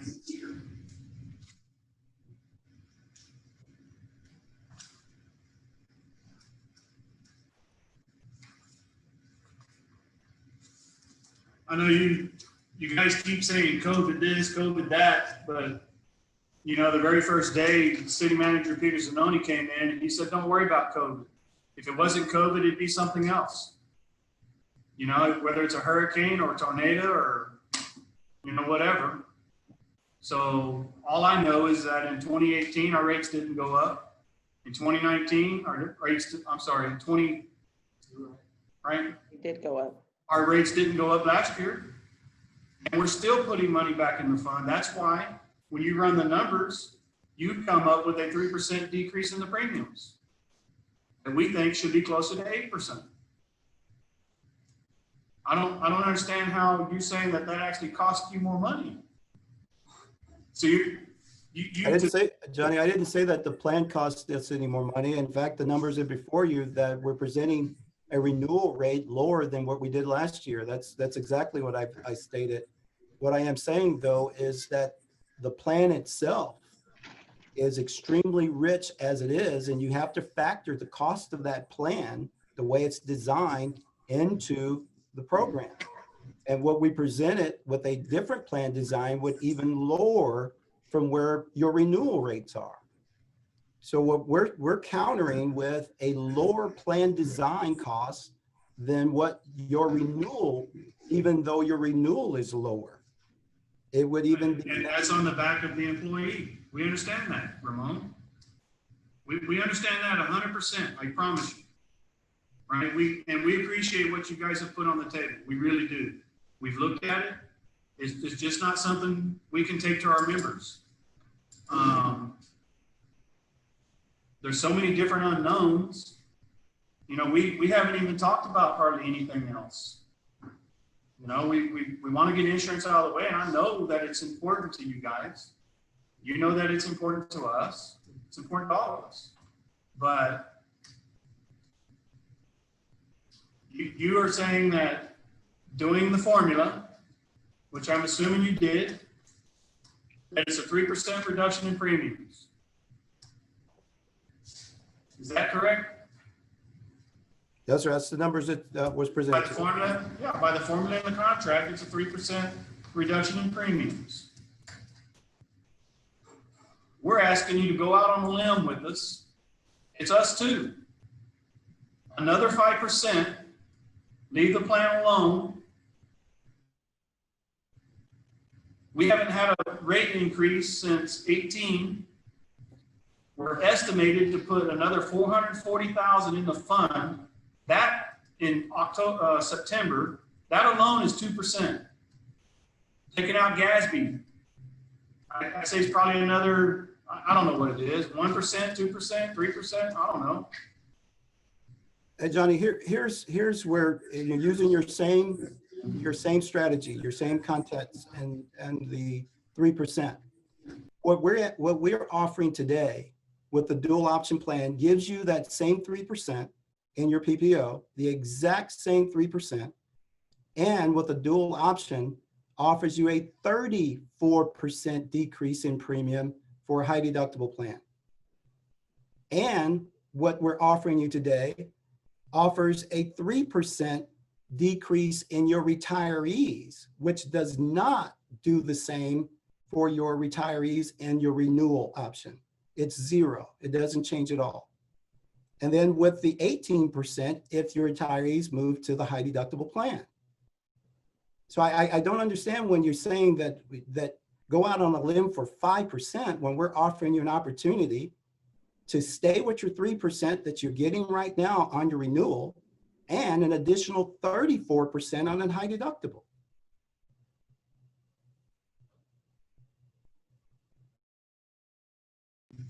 But Ramon, I understand what you're saying, but you don't, the cost, it's not that much savings to the employee. No savings. 34%? Look, you're raising our pharmacy costs, you're raising our office visits, our deductible, everything's going up. No, sir. No, sir. John. Percent. No, sir. No, sir. John, you have a $3,000 deductible with a $3,000 out of pocket. Normally, that's not even heard of. Those are separated, but we're matching that. So the moment you meet your deductible, you're paid at 100% cost, and you're receiving a 34% reduction in your premium and a $1,600 HSA contribution or $2,600 if you're family. I don't understand what you're saying that this is costing you more money. We're putting more money in your pocket and saving the organization money. If you go to the CDHP. Exactly. Yeah, Exactly. but you're only saying that 20% will do that. Well, you just got to project. We certainly want to encourage more people, and we want to present the educational opportunity to show them the benefit, to show them the value. It takes time to educate people, as you know. I know you know this, but I'm just saying it takes time to educate and help them. So the flip side of that, Ramon, is that the employee who stays on the PPO. Well, if they do, but still, Tell me what their savings is. you're moving from a zero deductible to a $500 deductible for an individual, from a zero deductible to a $500 deductible, and saving 3% in your premium. You're moving from a family, a zero deductible, to a $1,000 deductible and saving 3% in your premium. Then your total out of pocket 3% in the premium. and from your total out of pocket, you're moving from a $500 total out of pocket to a $1,500 out of pocket, saving 3% in your premium. From a $1,250 out of pocket to a $2,500 out of pocket, saving 3% in your premium. Ramon, how much is a 3% savings in a premium for a employee and spouse on a yearly basis? $200. So for $200, you're going to give me another $1,250 in expenses at a minimum. Is that what you're saying? You have a $1,200, you have right now a total out of pocket, a deductible of $1,000 on the PPO. So right now you have a zero deductible, save $200, put that $200 in your FSA or in your pocket if you want. It's going to offset your $1,000 deductible to $800. There is a charge for the change. There's a charge. We're going to charge them to use the clinic. Us, we're going to charge them. Well, no, for the PPO employees, there's no charge for the clinic. Okay, but we're going to make them pay for their prescriptions now, right?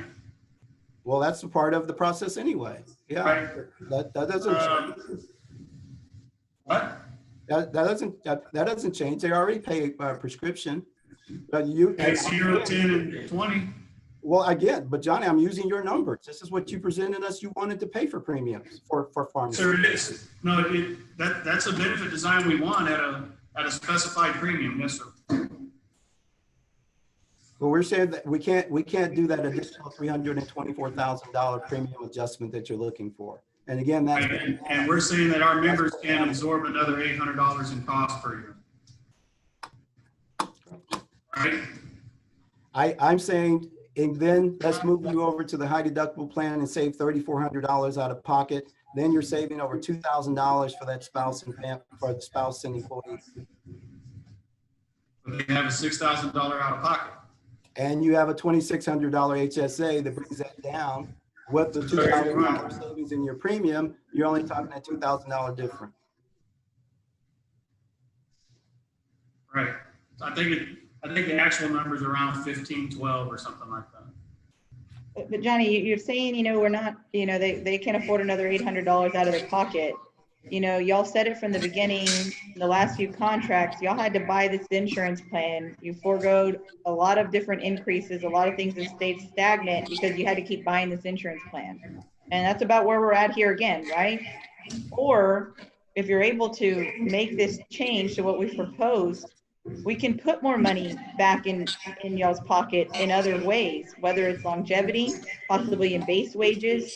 There's other ways to put more money back in y'all's pocket versus the hypothetical if somebody actually does have those rising healthcare costs, which God willing that they don't. But some people hardly ever use their plan, and yeah, some people are higher users.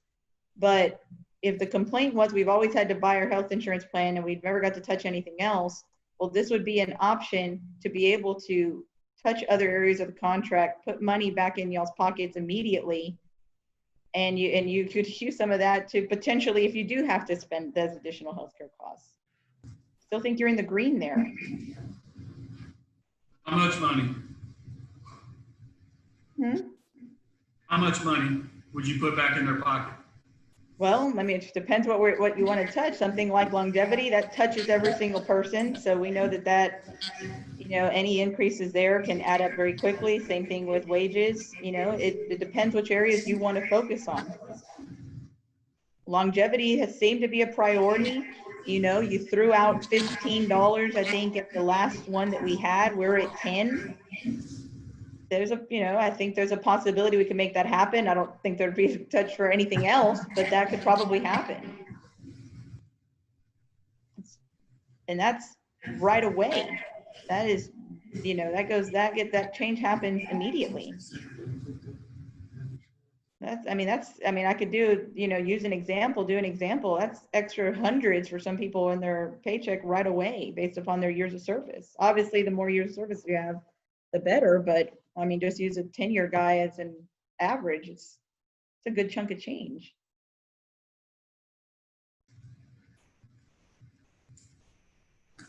That's the key here, or do you want to continue to have to keep buying your plan, or do we want to find some middle ground and be able to focus on other areas of the contract? Why do we have to keep buying our plan? Because it's very expensive. Remember, y'all, you talk about, you want to put, our plan puts it on the employee, puts it on the backs of the employee. No, the city's still covering 75% of that as well. Now the city's covering 75% on this rich Cadillac plan. That's all in our backs. Let's put a little bit on both of our backs. Let's reduce each other's strain some.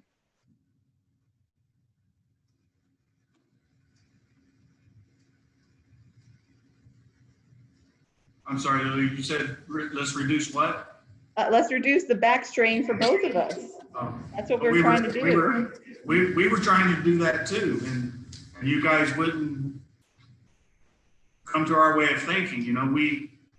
We're not opposed to changing our benefit structure. We're not opposed to that, but we're not going to do it at the rates you're proposing. There's no benefit for either of us other than lowering the premiums. We get that. We offered a set rate, and I'm just going to use employee and spouse as an example, at 190 a pay period, and you guys, did that math on it, and bam, we know the numbers, and it saved everybody. I think it brought it down, $1.5 million or something like that. But we're willing to do that. It's just what you propose today, we can't do. You want to change the benefits and give us a 3% reduction in our premium from $235 to $227, and for that we can get a $2,500 out of pocket? Why would we do that? Hey, Johnny, this is Michael. Hey, Michael. So I understand where you're coming from. I understand where you're coming from, and you're asking why would we do that? And we understand that there's going to be a cost to that. So that's why we're saying if you are willing to strongly consider that, we could take a look at the offer that we provided initially and make that offer a little bit better for the firefighters. That's what we're saying is we're not looking at this just for healthcare. We're looking at this as if you move off the Cadillac plan, which is unsustainable. We all know that healthcare costs are increasing nationwide. It's not just here in Corpus Christi. We're providing another option for CDHP, and we understand that it's not as beneficial to the firefighter. We get that. We're also saying, let's look at the contract initial offer that we made and let's increase that. Let's work with you. So we're not talking about this independently. We're saying strongly consider our plan, and then we'll take a look at the contract and increase that value. Michael, and man, I want to believe you, Michael. I really do, and I do believe you. You know, but it's you're asking us to step out on a limb that's very shaky, right? Only because of our past experience. Now we don't have any experience with you. We don't have experience with city managers Zanoni, you know. And I believe you guys, but it's hard for us to go out, put our necks out there. And I know what you said. I know what Peter said that very first day he came here, and we believe him. He wants to be fair. We want to be fair. We're not trying to get something for nothing. That's not what we're trying to do. The plan that we see today, the one that we're looking at, talking about today, is not fair at all. I mean, in no way, shape, or form is that fair. To put that much money upon the employee and really not change anything, and then to, you know,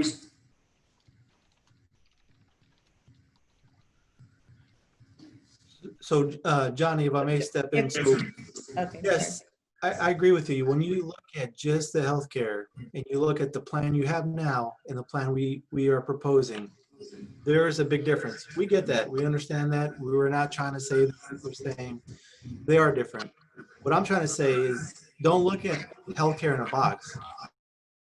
Let's look at this in the total negotiation and the contract value. And I know you said we haven't had a lot of time to work together, but let's if you strongly consider that, we could go back and we could look at our initial offer of that $7.5 million, and we could really take a look at that to see how we could increase that if you're willing to strongly consider our proposal.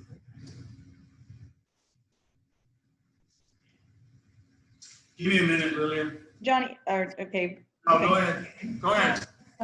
Yeah. If I'm hearing you right, just so I can make sure that I'm following. On what we've proposed today, is the deal breaker the premiums? That is the deal breaker, the premiums on it. You discuss it with my team. All right. I think it's more than just that, but let me confer with my team real quick. Okay.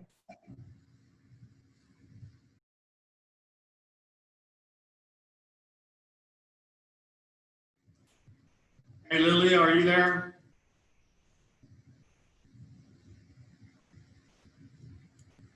Hey, Johnny, what did you say? Yes. Sorry. Sorry, I'm here. Hey, Michael. Hey, Lilia. Yes, I'm coming. Sorry. There we go. Okay. Here you are. Can you do me a favor? Yeah. I know we're being recorded. Can you send me, you know, Michael said something that kind of caught our attention, you know.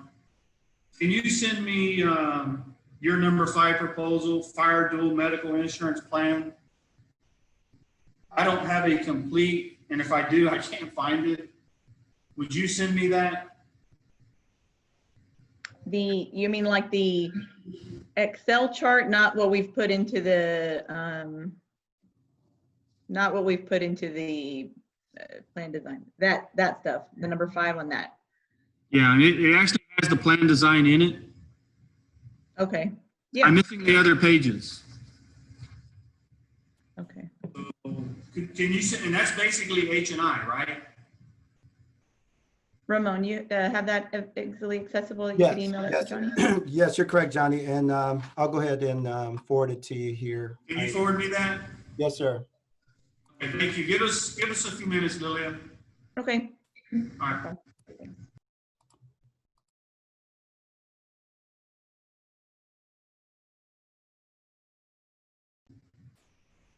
Lilia, you there?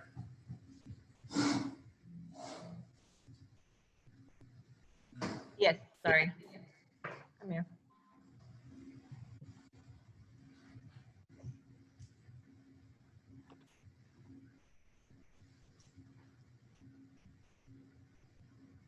Michael here? Yeah, it should be. There he is. Yes, sir. Okay.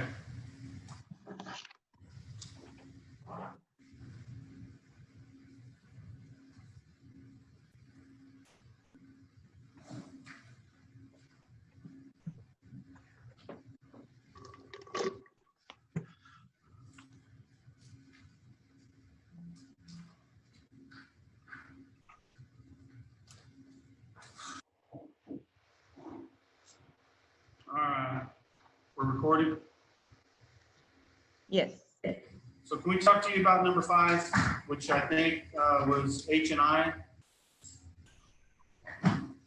Okay. Let me wait for Steve.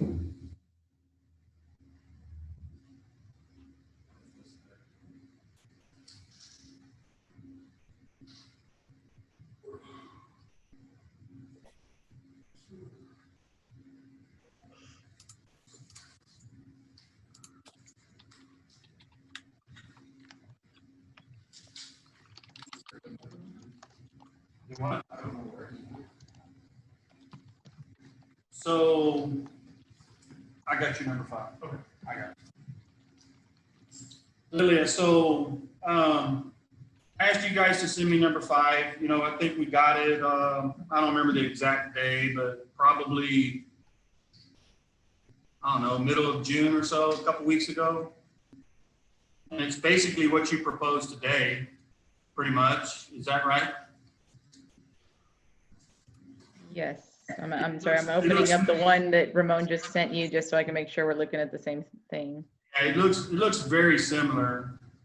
I mean, there's a few changes, but you know, when you start talking about the premiums, those are the things that jump out at you fast. Mhm. So we would like to talk to you about number 5, which is H&I. I think it basically saves the city about $1.5 million, give or take.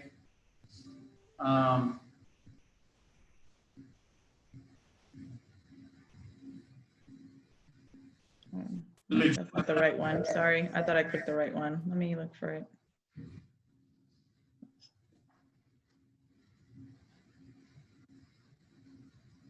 Well, I do have a question on number 5 that we were sent today. It's different than the original number 5, only in the aspect that it changed the out-of-pocket and it changed, you added an out-of-network, and we'll get to all that stuff. But so we want to talk to you concerning number 5.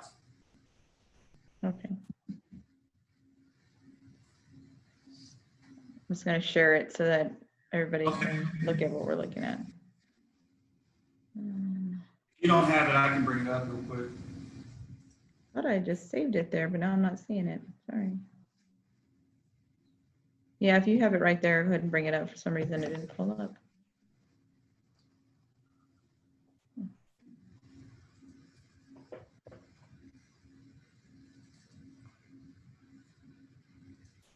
Can everybody see that? Yeah, there it is. Yes.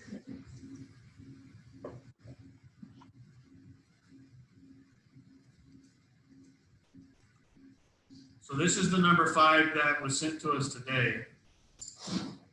Is basically what you proposed this morning.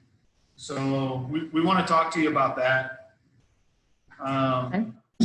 It looks like the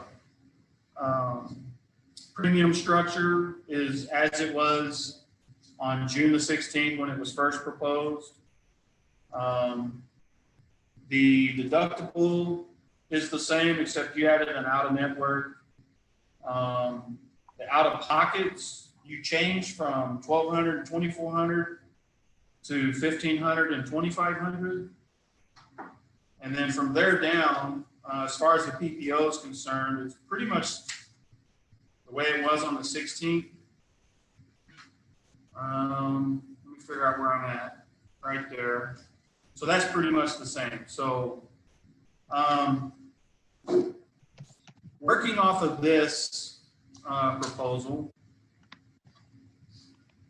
I guess first off, anything that we would agree to and maybe even tentatively agree to is contingent upon the entire contract, right? Yes. So, and I'm just making something up. If we agreed to some form of number 5, and we couldn't get to where we thought we should be on anything else, number 5 could be revisited. Okay, so that last part, if we work through number 5, get to where you want to get, what part could be revisited? Sorry, I didn't catch your part of And that. if we can't get to where we think we need to be in the contract as a whole, we can come back. Okay, yeah, I think that's fair. I see what you're saying. Right. Okay. So Michael said something earlier, you know, he talks about, hey, we want to save the money and we're willing to give it to you in other places. And we understand that, right? And I think we've understood that since day one. So working on number 5, is Ramon online? Yes, sir. So working on number 5, you know, we're okay with the rate structure for the PPO and the CDHP. We're okay with the deductibles. However, we don't want there to be an in-network or out-of-network.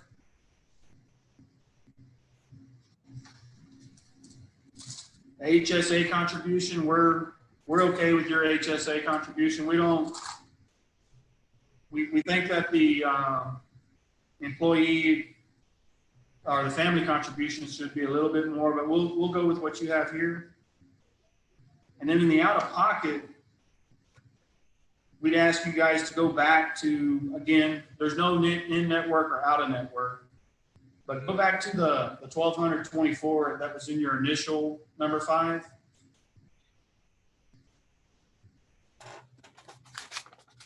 And then the last thing would be in the pharmacies.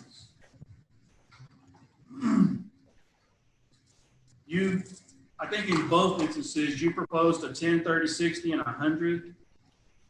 And we're going to ask you to keep our current prescription coverage at 0, 20, 40, and then add an 80 for specialty.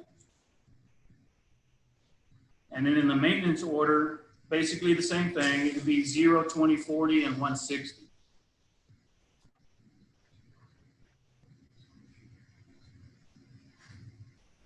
And again, on the CDHP side,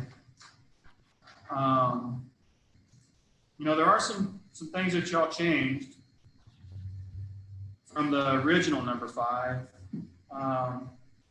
Again, we don't think there should be an in-network or out-of-network penalty, especially like you said, Lilia.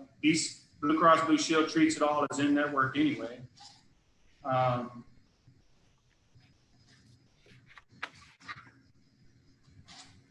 The only thing that really changed was the employee wellness clinic.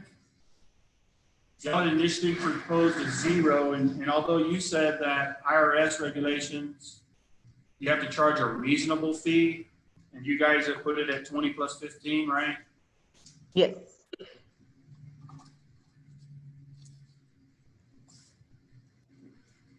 What's considered reasonable? Customary, market value? I believe the term that we heard yesterday on that call was market value for that type of visit. So, you know, you're at an urgent care staffed by nurse practitioners. You look at what your market value rate usually are for those types of visits.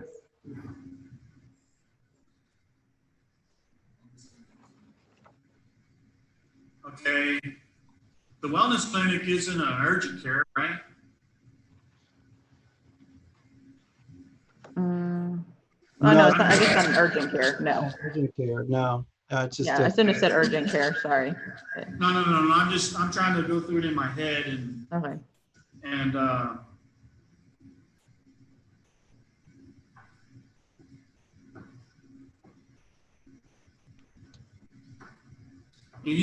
you guys had said earlier that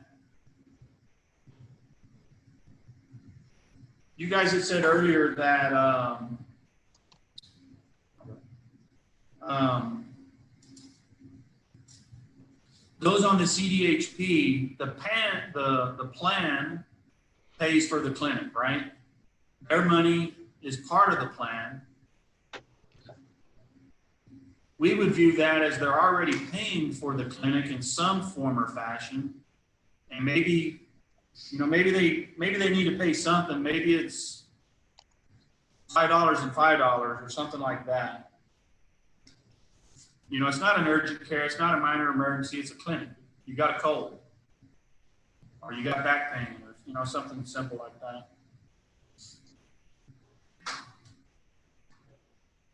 And again, this, we're talking tentatively that if we were to go with something like that, depending on how everything else looked,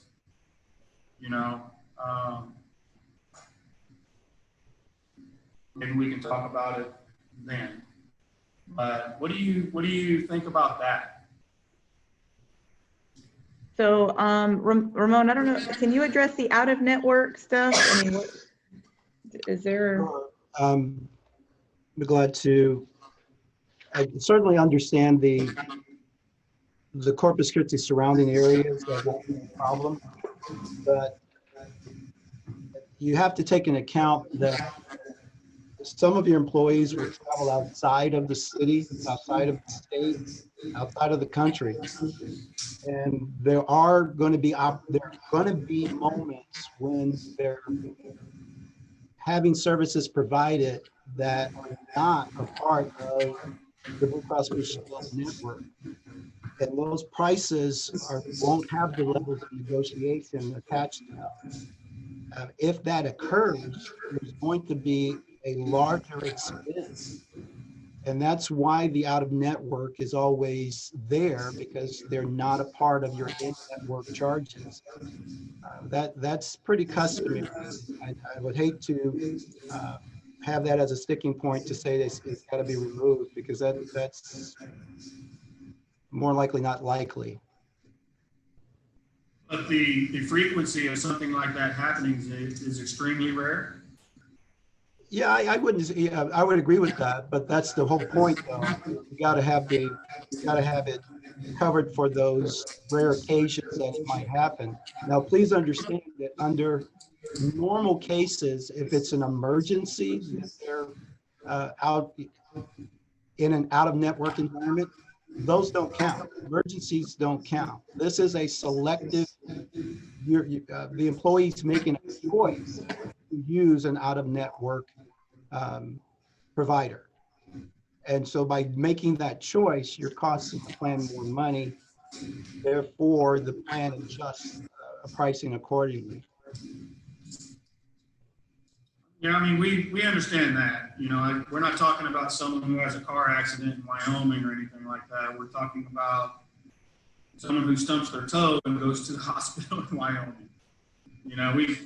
We understand that. It just seems a little outlandish to expect a out-of-network deductible at 3 and 6, and then that total out-of-pocket at 5 and 10. It just seems, seems ludicrous, really.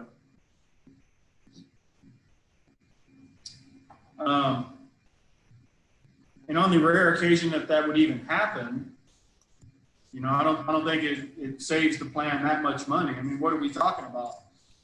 Maybe 10,000, 20,000 a year? I don't know. You know better than we would, Ramon. Yeah, but again, Johnny, this is pretty standard on the out-of-network part. It's not something that is designed to save money one way or the other. It's designed to drive behavior. And so by driving, I think if there's nothing else that we've learned, corpus is anything but standard. yeah. So we're trying to drive behavior to use in-network because of the pricing that's involved. But if a member chooses to use that, there should be, you know, a stick, if you will, to say, don't do that. Okay, well, Lily, I think you know what we're asking for, and that's a removal of that in both plans. Again, I mean, you asked us to follow you. We're following you, and we're willing to look at it. And I told you guys, we told y'all from day one that we would really, really look at it, and I think we've done that. We've been on both sides of the fence, wanting to change, not wanting to change. But at the end of the day, we want to do what's best for both of us, so I think that we would kind of leave that there. If you want to use that as a counter proposal, I can write it up. Just so we're clear, I think we're okay with the premiums. We're okay with, the deductible and the out-of-pocket would be, the deductible's $500 and $1,000. That would be in or out of network. Out-of-pocket, we want to go back to your original number 5, which was $1,200, $2,400. Those things look good. We want to change the pharmacies to 0, 20, 40, 80. The maintenance would be 0, 20, 40, 160.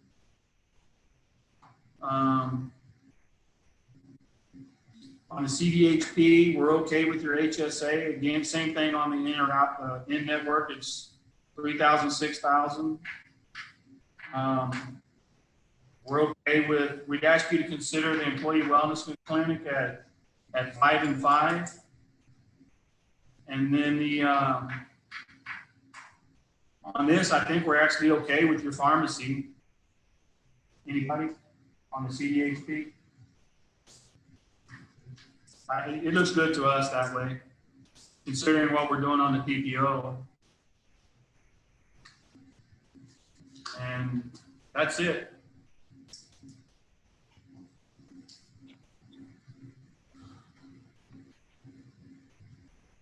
Sorry, Johnny, I was trying to catch all that. Can you run that by me one more time just to make sure I got everything? You just like to hear my voice. Absolutely. Which part, Raymond? Let's just start from the top. Just make sure. Okay, so on the PPO, we're okay with the premiums. For actives and retirees, those look okay to us. On the deductibles, there's a 500 and a 1,000. We want that to be just 500 and 1,000. On the PPO, the out-of-pocket, you originally had it at 1,200, 2,400. We would like to stay on that instead of the 15 and 2,500.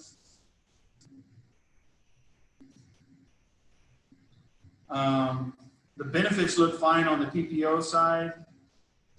And then on the prescription coverage, you have 10, 30, 60, 100. We would like to have 0, 20, 40, 80.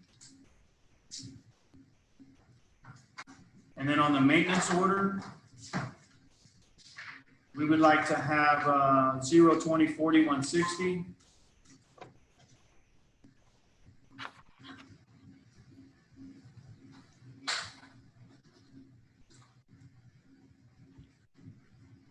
And then on the CDHP side, again, the premiums look fine. 3,000, 6,000, that would be the out-of-pockets, in or out of network. HSA, we're okay with the 16 and a 2,600. The out-of-pocket, again, it's 3,000, 6,000.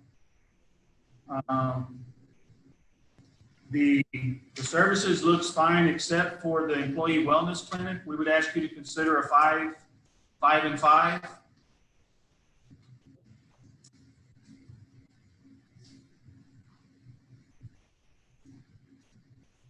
And then on the CDHP, it would be on the script side, it would be 0, 20, 40, and 80. And then on the maintenance, I'm sorry, on the script side, it's as you have it proposed. I'm sorry. Yeah, that's what I had in my notes too. That's what I said. Okay. Okay.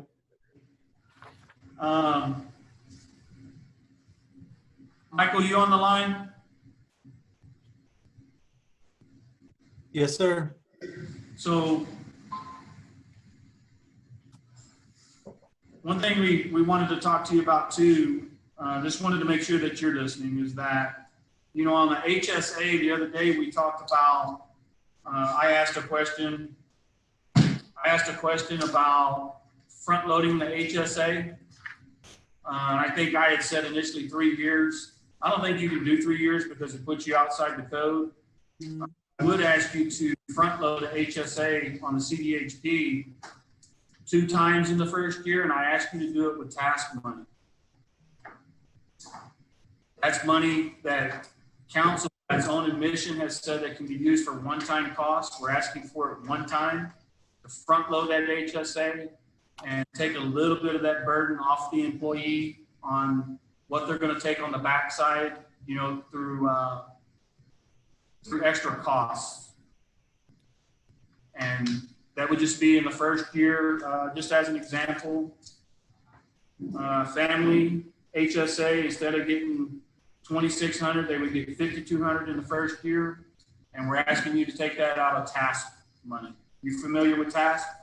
Yes, sir. I'm familiar with TASP, and I believe we have TASP money already budgeted for this year. Are you thinking for 2021? Because if we're going to agree to this, I hope today, then it would start in October 1, wouldn't it? The new plan? right. I know you guys are on a tight schedule. We don't, and Chief Quintero could maybe able to chime in, but Our chief. we don't know how much we're going to get in TASK. We have some ideas, but I don't think that's firm. Chief, are you there? Yes, I'm here. So, you know, the uncertainty in what we are doing has to do with the haircut that comes in September that is known to no one until the check is cut. And that has been what the variable has been in the previous 2 years. All other factors are known. But it's the variable of the haircut that deals. Now, the future changes every year as what that monies owed would be. This is the last year of the traditional task that we'll be getting in September. Next year is going to be new based on charitable care. So we really don't know, and no one knows how much that will be, if it'll be more, if it'll be less in the upcoming years. So it's such a variable. I mean, it could be $1 million, it could be $50 million, who knows? It could be 500,000. I couldn't give you an answer. If we're not asking you for next year's task money, we're asking you for this year's task money. This year's task money, what do you want to know with it? What specific information do you want with this year's task money? No. We're just asking that we use task money from this year to front load an HSA under a CDHP 2 years with task money. We estimate that to be, using a 20% migration to be about $500,000. Is that right, Ramon? I would think if you're front loading an HSA 2 years, you're probably gonna have more than a 20% migration. Hopefully. Ramon, I mean, I would think more people would be incentivized to switch over. That's what we want though, ain't it? Hmm? We want as many as possible to go to the CDHP. Yeah, but not with That's easy- 3 years that's easy. of front loading on an HSA, or 2 years. I think you said 2 years, sorry. Yeah, you give us 3. Out of anybody's budget. Yeah, but I think at the end of the day, Lilia, that migration to the CDHP will drive down the cost to the plan. And we're wanting to spend task money that you guys have used for insurance before. We're asking you to use task money, not general fund money, not ad valorem, not sales tax, to fund that and give those guys the incentive to go to the CDHP. That helps the plan in the long run. It's going to hurt us up front, but it's coming out of task money. And I don't understand how you can have already budgeted for something and then turn around and say you don't even know what the number is yet.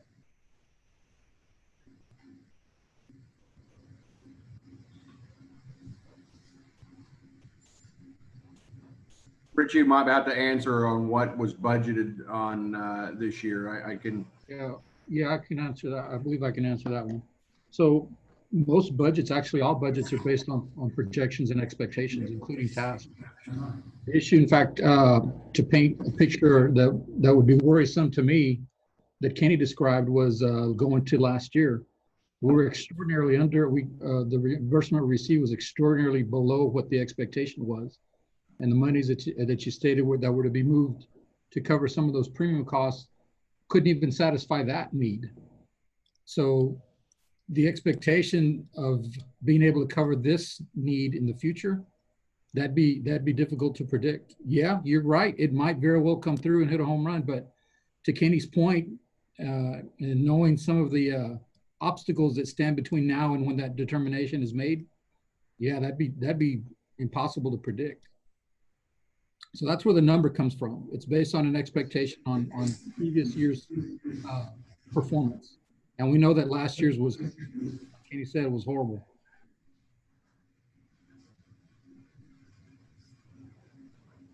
Chief Curtis, what was last year's task payment? I believe it was 1.2. What do you estimate this year's payment to be? Again, we just work on assumptions anyway. Yeah, the not going with what was applied and what we believe we're owed for next year. I believe we're using $1 million even. What'd you say, Richie? You cut out right there. Yeah, sorry about that. I believe for next year, and speaking with Eddie, we were going with 1 million even. Okay, 1 million. Okay, we would also ask Lily, before I go there, we were talking the other day, and I just want Ramon to, I don't remember where I put it. That one that's got the box to the side. Hey, Ramon.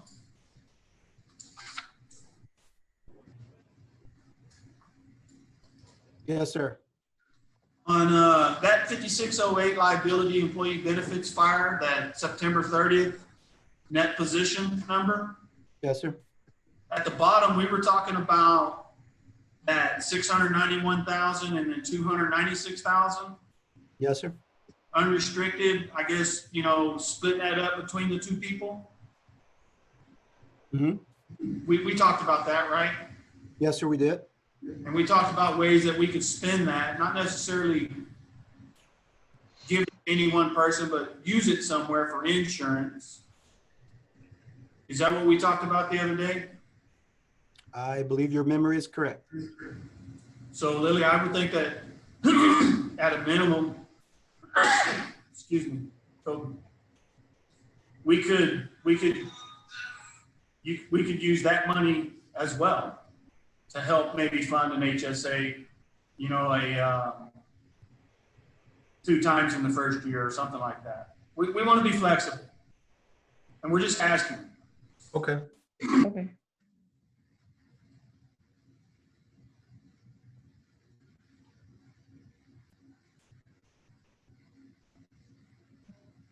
Okay.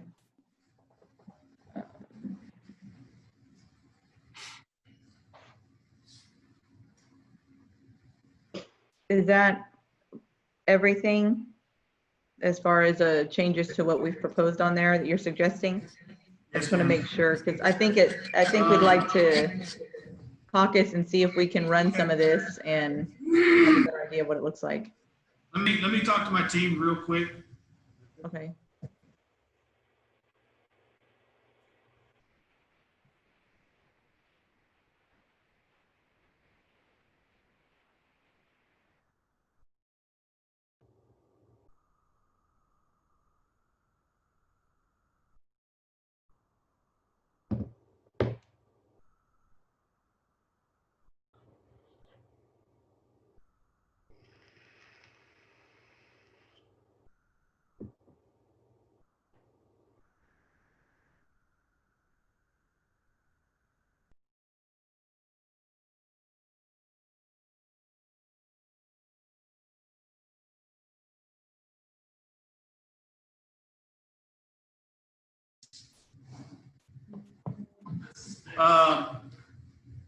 You got it, Lillian.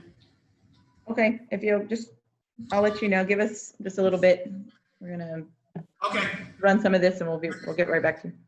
Okay.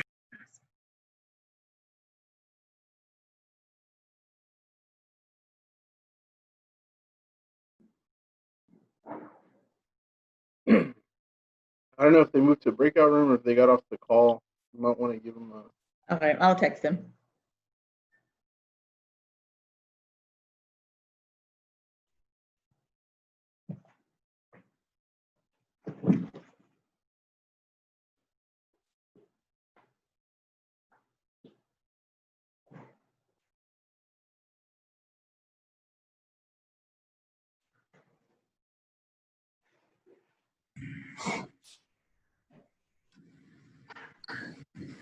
Who's missing?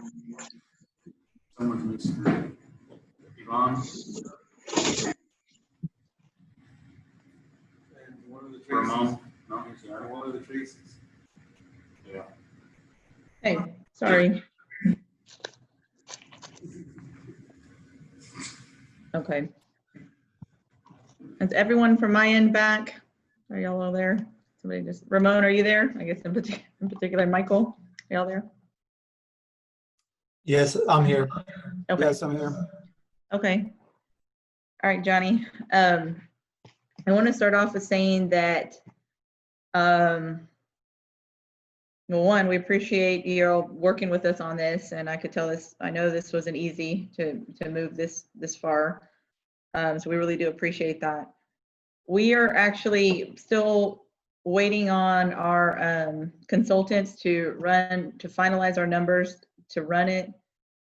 We really want to see if there's any or what the impact is to the city side of the funding. So we're going to talk about what we can agree to and what we're going to kind of meet you in the middle on, but with the caveat that, you know, sort of like you said, look, we're willing to agree to this, but if we can't get anywhere else on the rest of the contract, then we'd like to come back to this. We're going to say the same thing. We're going to kind of work through this and see what we can kind of tentatively agree to today, with the caveat that if those numbers come back and it's more than a 1.5% increase on our overall funding, that we might come back to the table and talk about it some more. Cool. Oh, I think you're muted. Okay. Okay. So just want to put that out there first. So on the first part, I'm going to just take the deductible. Oh, nice. So thumbs up there. Okay. I'm going to just talk on the deductible. We're willing to accept bringing it back to the 1,200 and 2,400 on the PPO. Okay. I'm making that change, and I should be able to send it back over to you shortly. I just want to make sure I have it all cleaned up. On the out-of-network, the out-of-network is pretty standard, and it's something that's embedded in all plans, and it's there, for a particular reason. But instead of the amounts that we have, we've reached out to our consultants and talked about it, and we're comfortable as long as they mirror the in-network deductibles and out-of-pocket max. So rather than what we had proposed, it would just mirror the 500, 1,000, and the PPO, and then the out-of-network, out-of-pocket max would mirror it as well. So the 1,200 and 2,400. Everything else would stay the same as far as the out-of-network stuff goes.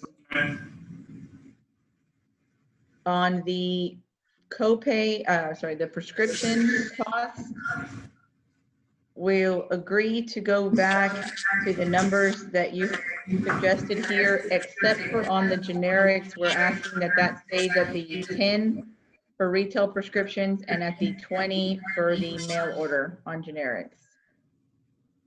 But everything else would go back to the 20, 40, 80 and the, I think the 40, 80, sorry, just making sure I'm saying this right.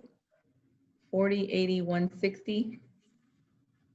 Ramon, is that what you saw in there? I just want to make sure I didn't put that in wrong. On the PPO, mail-in, on the retail, it would be 10, 20, 40, 80 for yes. PPO.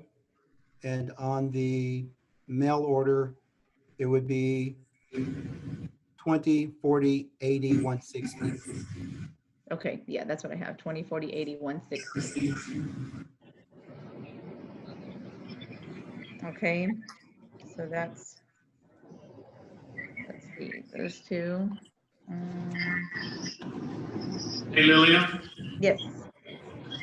Quick, while you're there on that page, if we were to agree to that, somebody got their phone on or something? Yeah, I'm hearing a lot of background noise as well. Sorry. It was Yvonne. It's Yvonne. I need to call her out, but anyway. If we were to agree to that, we would like to see the CDHP in the pharmacy mirror the PPO. Okay. Let me get that. It's not a huge difference, but it's a little bit of a difference.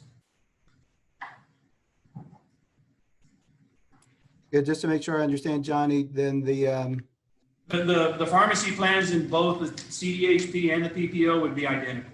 okay, as both being 10, 20, Just to make it easy. right, 10, 20, 40, 80 on the Yes, sir. L, and 20, Yes, sir. 40, 80, 160 on mail order. Yes, sir. Okay. Okay, we'll plug that in to make sure and see if that, again, we're talking about within that 1.5% range that we'll have to look at. Okay. I think the last item, unless I forgot something, the last item that you discussed was the contribution to the CDHP, to the HSA. Yeah. And after talking, I'm sorry, I'm trying to get back to my Zoom screen. I was looking at my Word. There we are. Okay. Hi, Lilia. We did have one other service item, Okay. Sorry. the wellness clinic. Oh, yes. On the wellness clinic, there's two items on that. One was the actual visit and one was the lab. The lab is actually, that's what the lab cost, or I guess, not to say a pass through, but that is what the lab costs are anytime the Concentra sends that out to the specific lab. So that's not really one that we can work with. And frankly, with the $20, it has to be somewhat in market value. Remember that the civilian employees, POA, everybody, they're at 35. So you're already getting a good reduction there, $15 less a visit. We're gonna stick with the $20 on the wellness clinic visit on the CDHP. Okay. Thank you, Ramon, for pointing that out. I apologize. Thanks, Ramon. Thanks, Ramon. So the last part on the fund, on the HSA, you had asked about allocating task money to do a one-time kind of contribution of front-loading the HSA. We looked at the task money for this budget year. It's already been budgeted and is accounted for. And with the concern about projections and estimates of what we would receive the next year, we just don't believe it's feasible or would be a smart decision. What we would suggest is a possibility of using that portion of that fund balance that we talked about a while back, around that $300,000 number, using a portion of that and dividing it in a way that if, I'm going to use the example of that if everyone was to migrate over to the CDHP in that year one, we did the math on that, that would come up to a one-time addition of, if you're using that 300,000, a one-time addition of $668 per person into their HSA. Now, the likelihood of that happening is very, very small, but we're just putting that out there. So the language would somewhat reflect that, if everybody, depending on how many migrate over, you divide that up with a maximum of $1,500 as a one-time contribution out of that fund. So if everybody migrated over, it's 668. But if only an X amount of portion migrated over, you'd still divide it up evenly, but the cap would be at 1,500. Does that make sense? What cap? Well, the cap on the contribution amount, because what we have to be careful with is that we don't overspend ourselves, or, because if you only have a certain amount come over. We're talking about the additional? Right. Okay, so the 1626, that's set.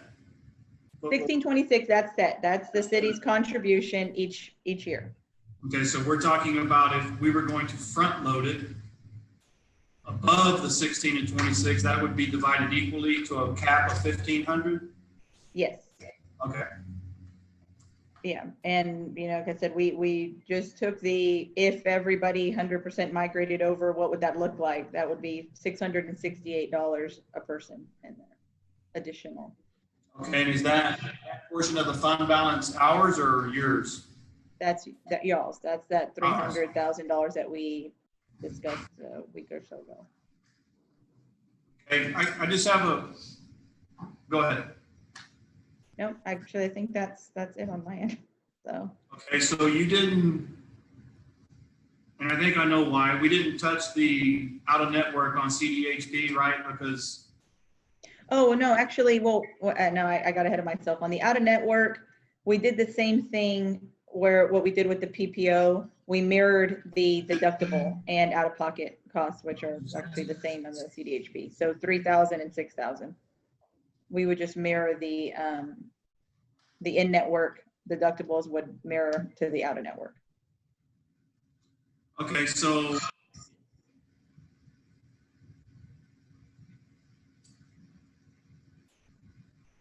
can you explain to me, this would be in the out-of-network, right? And we'll just use the PPO. It's simple. And I guess this is a Ramon question. Sure. Ramon, if I've met my deductible and my total out of pocket, what would I pay for a primary care physician visit?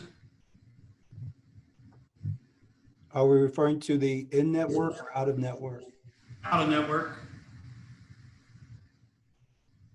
Out-of-network has its own bucket, and those values are not added into your in-network buckets.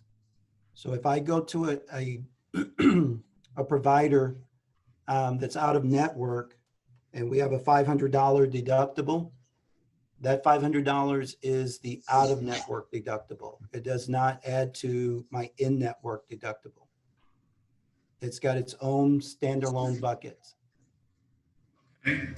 So let's say, just for sake of discussion, that I'm out of network and I've met my deductible and I've met my $2,400 out of pocket. and I have to go see the doc before I leave Wyoming, what do I pay?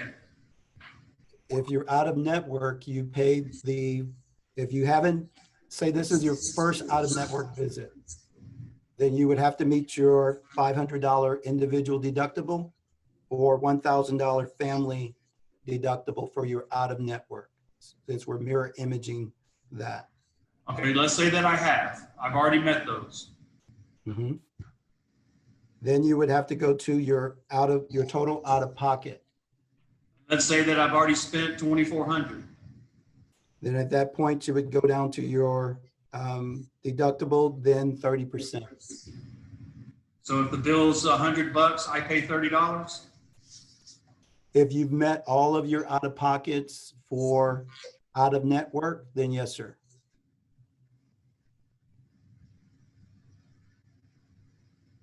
Okay, So it's separate. yeah, it's separate. But if you meet your deductible and you're covered at 100% after that, why are you having to charge another 30% on top of your deductible? If the plan covers itself 100% afterwards. That's on the CDHP, but not the PPO. Yeah, it's out of network too. Okay, we understand that. Okay. Just Lilia, just a quick question on task, and I think it's a Chief Urban question. I know that you guys said that y'all have already budgeted the money, and I don't know how you can budget something you don't know yet. I think Chief Contento said that he thought they budgeted $1 million. What if it's $3 million? What if it's $4 million? What if it's $2 million? Well, budgeting are projections, as Chief Contento said, but I'm not the person to answer on what if it's 2.2, 3, 4, whatever that is. I wouldn't be the person to answer that. That would be likely Richie. Okay. 2.2 is pretty specific. Is that what we think? It could very well be. It just depends on the haircut.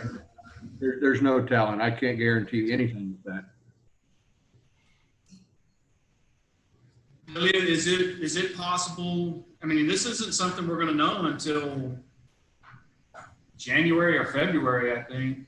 I'm not sure if the check comes in. We'll know in September, October. We'll know the dollar amount in September or October? That's when we traditionally get the final dollar amount. Will be usually the end of September, first week of October is what we usually will know.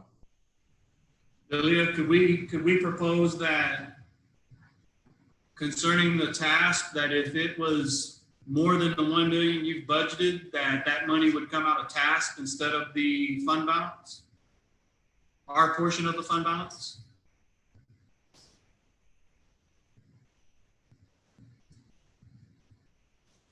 You're muted, Lilia. Somebody muted you. They don't want to hear you. My bad. We did that. I probably have to get Michael and Chief Quintero or somebody involved in that conversation, because I don't know. Honestly, I don't know much about task money to know what it's typically used for, or what the expectations that it might be used for, whether it's to buy additional equipment or any, I don't know. Yeah. No, I mean, I think council's been very clear with it that, is to be used for one-time costs. And they've already proven that it can be used for insurance. To the tune of $800,000, I think, year before last for the POA. Which is kind of strange, from its fire department task money, and it was used for the POA. But, so we would just ask that if that payment was more than you budgeted, you said you budgeted 1.2 or 1 million. If it was more than that, could we use the task money instead of using the fund balance? Michael? Say that one more time. I just want to make sure I got that clear.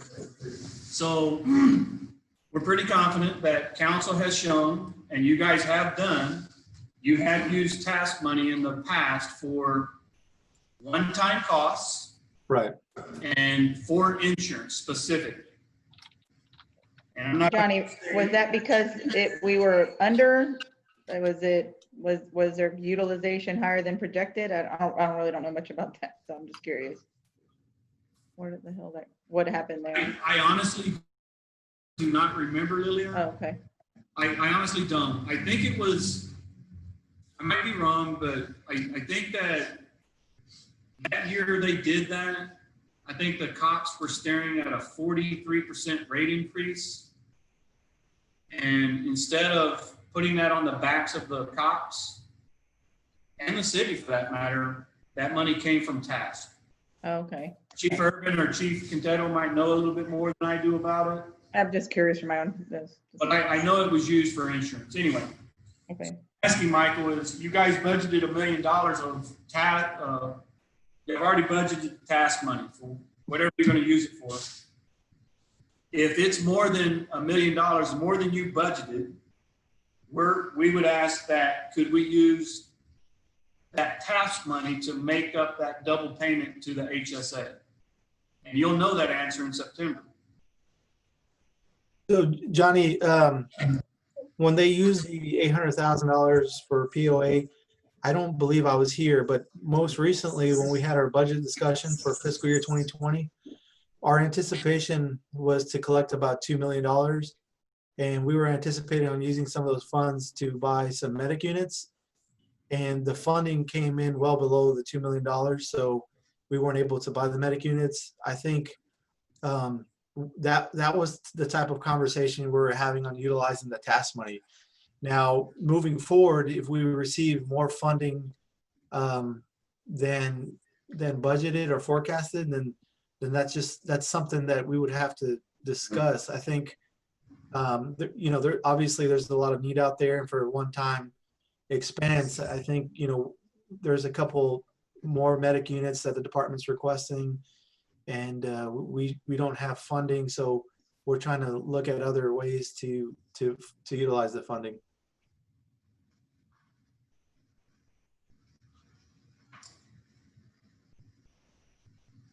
Okay.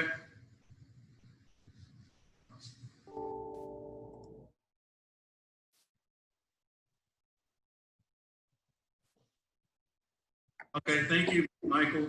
Yes, sir. So where are we at, Lilia? Well, I think if we, and I don't mean we have to tentatively agree on this as far as actually writing and signing right now, given that you want to see what's going to happen with the rest of the contract. We want to make sure that the number, whatever the projected increase is under a certain amount. I think if we can tentatively pretty much just agree verbally here that this looks like the concept, this looks like this is what it would be, then, we can talk about some other items. That's kind of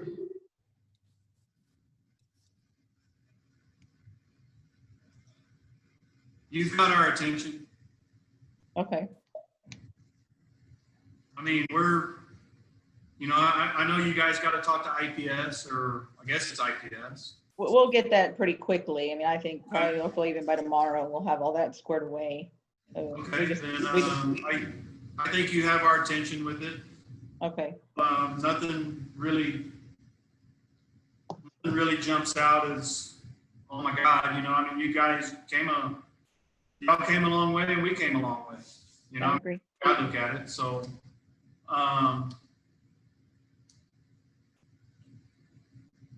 we can verbally consent to the concept. Okay.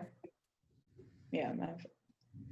And once we hear on our end from that, I can let you know, and that way, if we need to come back sooner on it, then we'll of course let you know. I think we'll know that here really soon. Okay. So then I think the idea is, do we want to, how do you see this moving forward? Do you want to try to continue, or do we want to both agree that we've got this part of the concept down?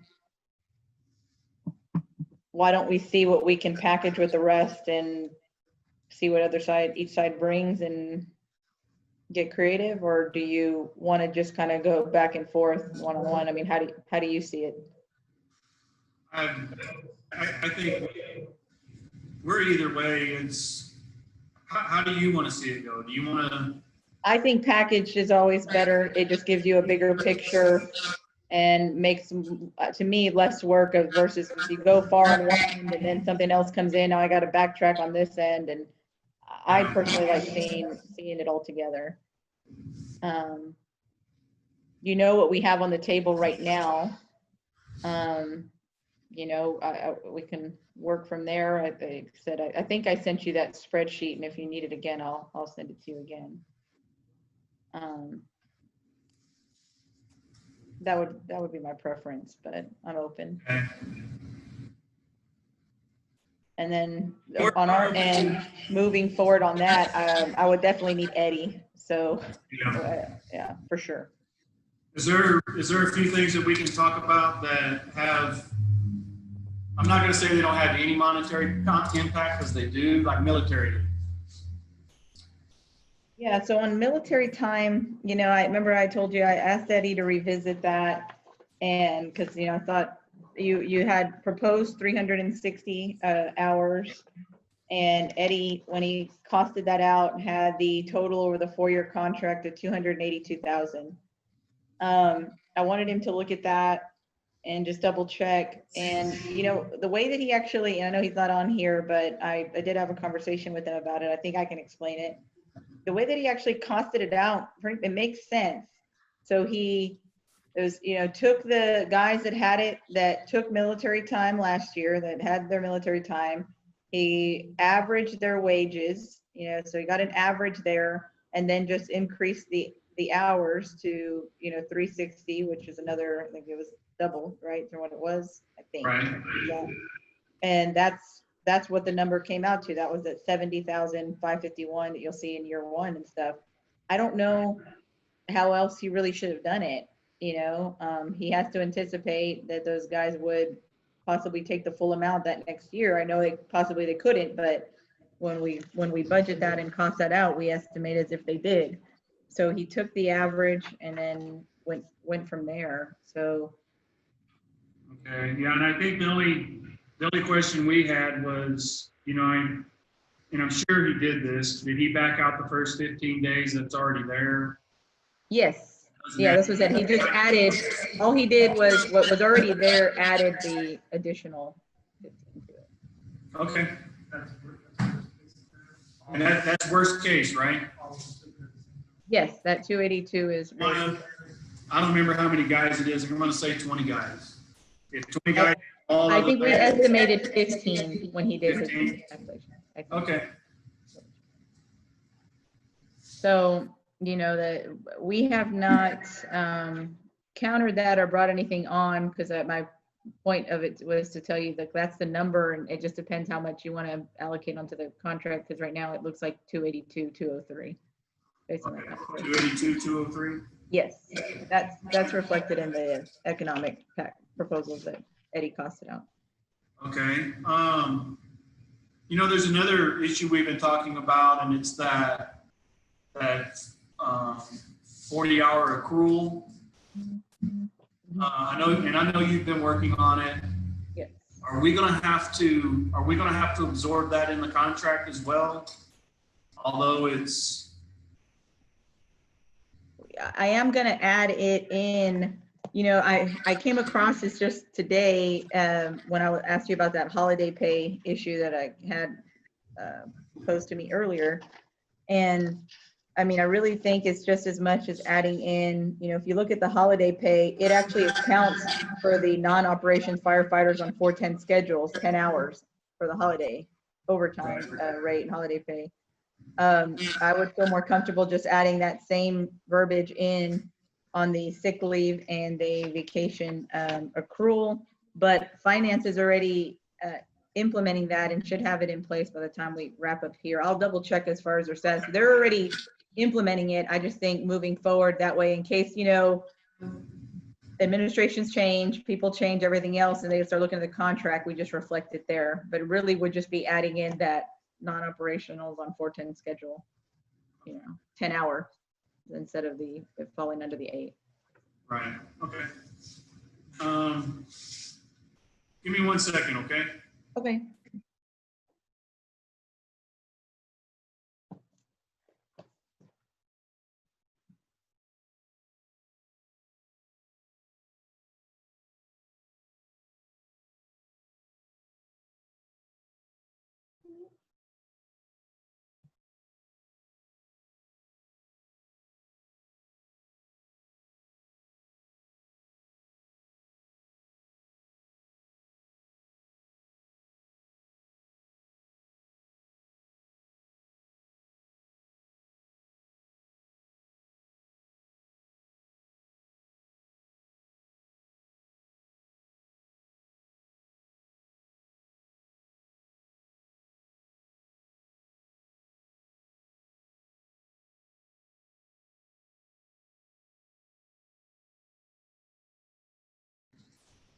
Hey, Lillian? Yes. I think we talked about an issue, guys testing for a position they already have. Do you have anything worked up on that? I know there's no monetary cost to that, or I actually, thought we TA'd that. I We thought. did. Hold on. Let me look through real quick. yeah, Yeah, I remember that very clearly. okay.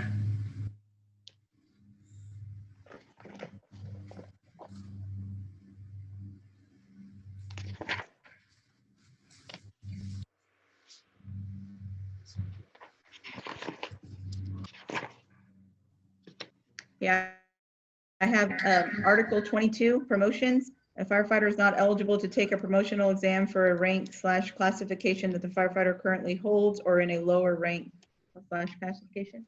Okay. And we TA'd, right? Yes, we TA'd that on the 22nd, the 2nd.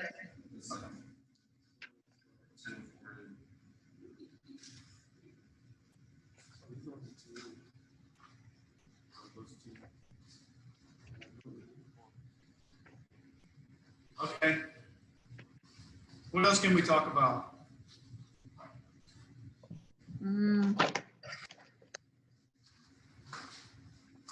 You know, I really think we need Eddie on, and I'd like for us to, move forward. Why don't we, Michael, what do you think if, I know we have to give, unfortunately, 3 days notice because of a public posting. So today's Thursday. Maybe trying to meet first thing next week and having him on, and maybe I'll have a package ready for us. I can have him readily available, cost that out. We can move from there. Yeah, I think that's a good idea. Gabe, if we posted, I don't know if we can make it by today or first thing tomorrow, could we hold it on Monday or Tuesday? We only need 72 hours. 4 o'clock tomorrow. I mean, I think if we first thing in the morning, so like, I can barely hear you, man. I'm sorry. I said if we post it first thing in the morning tomorrow, we should be able to do it by Monday in the 72 hours that are required. Okay.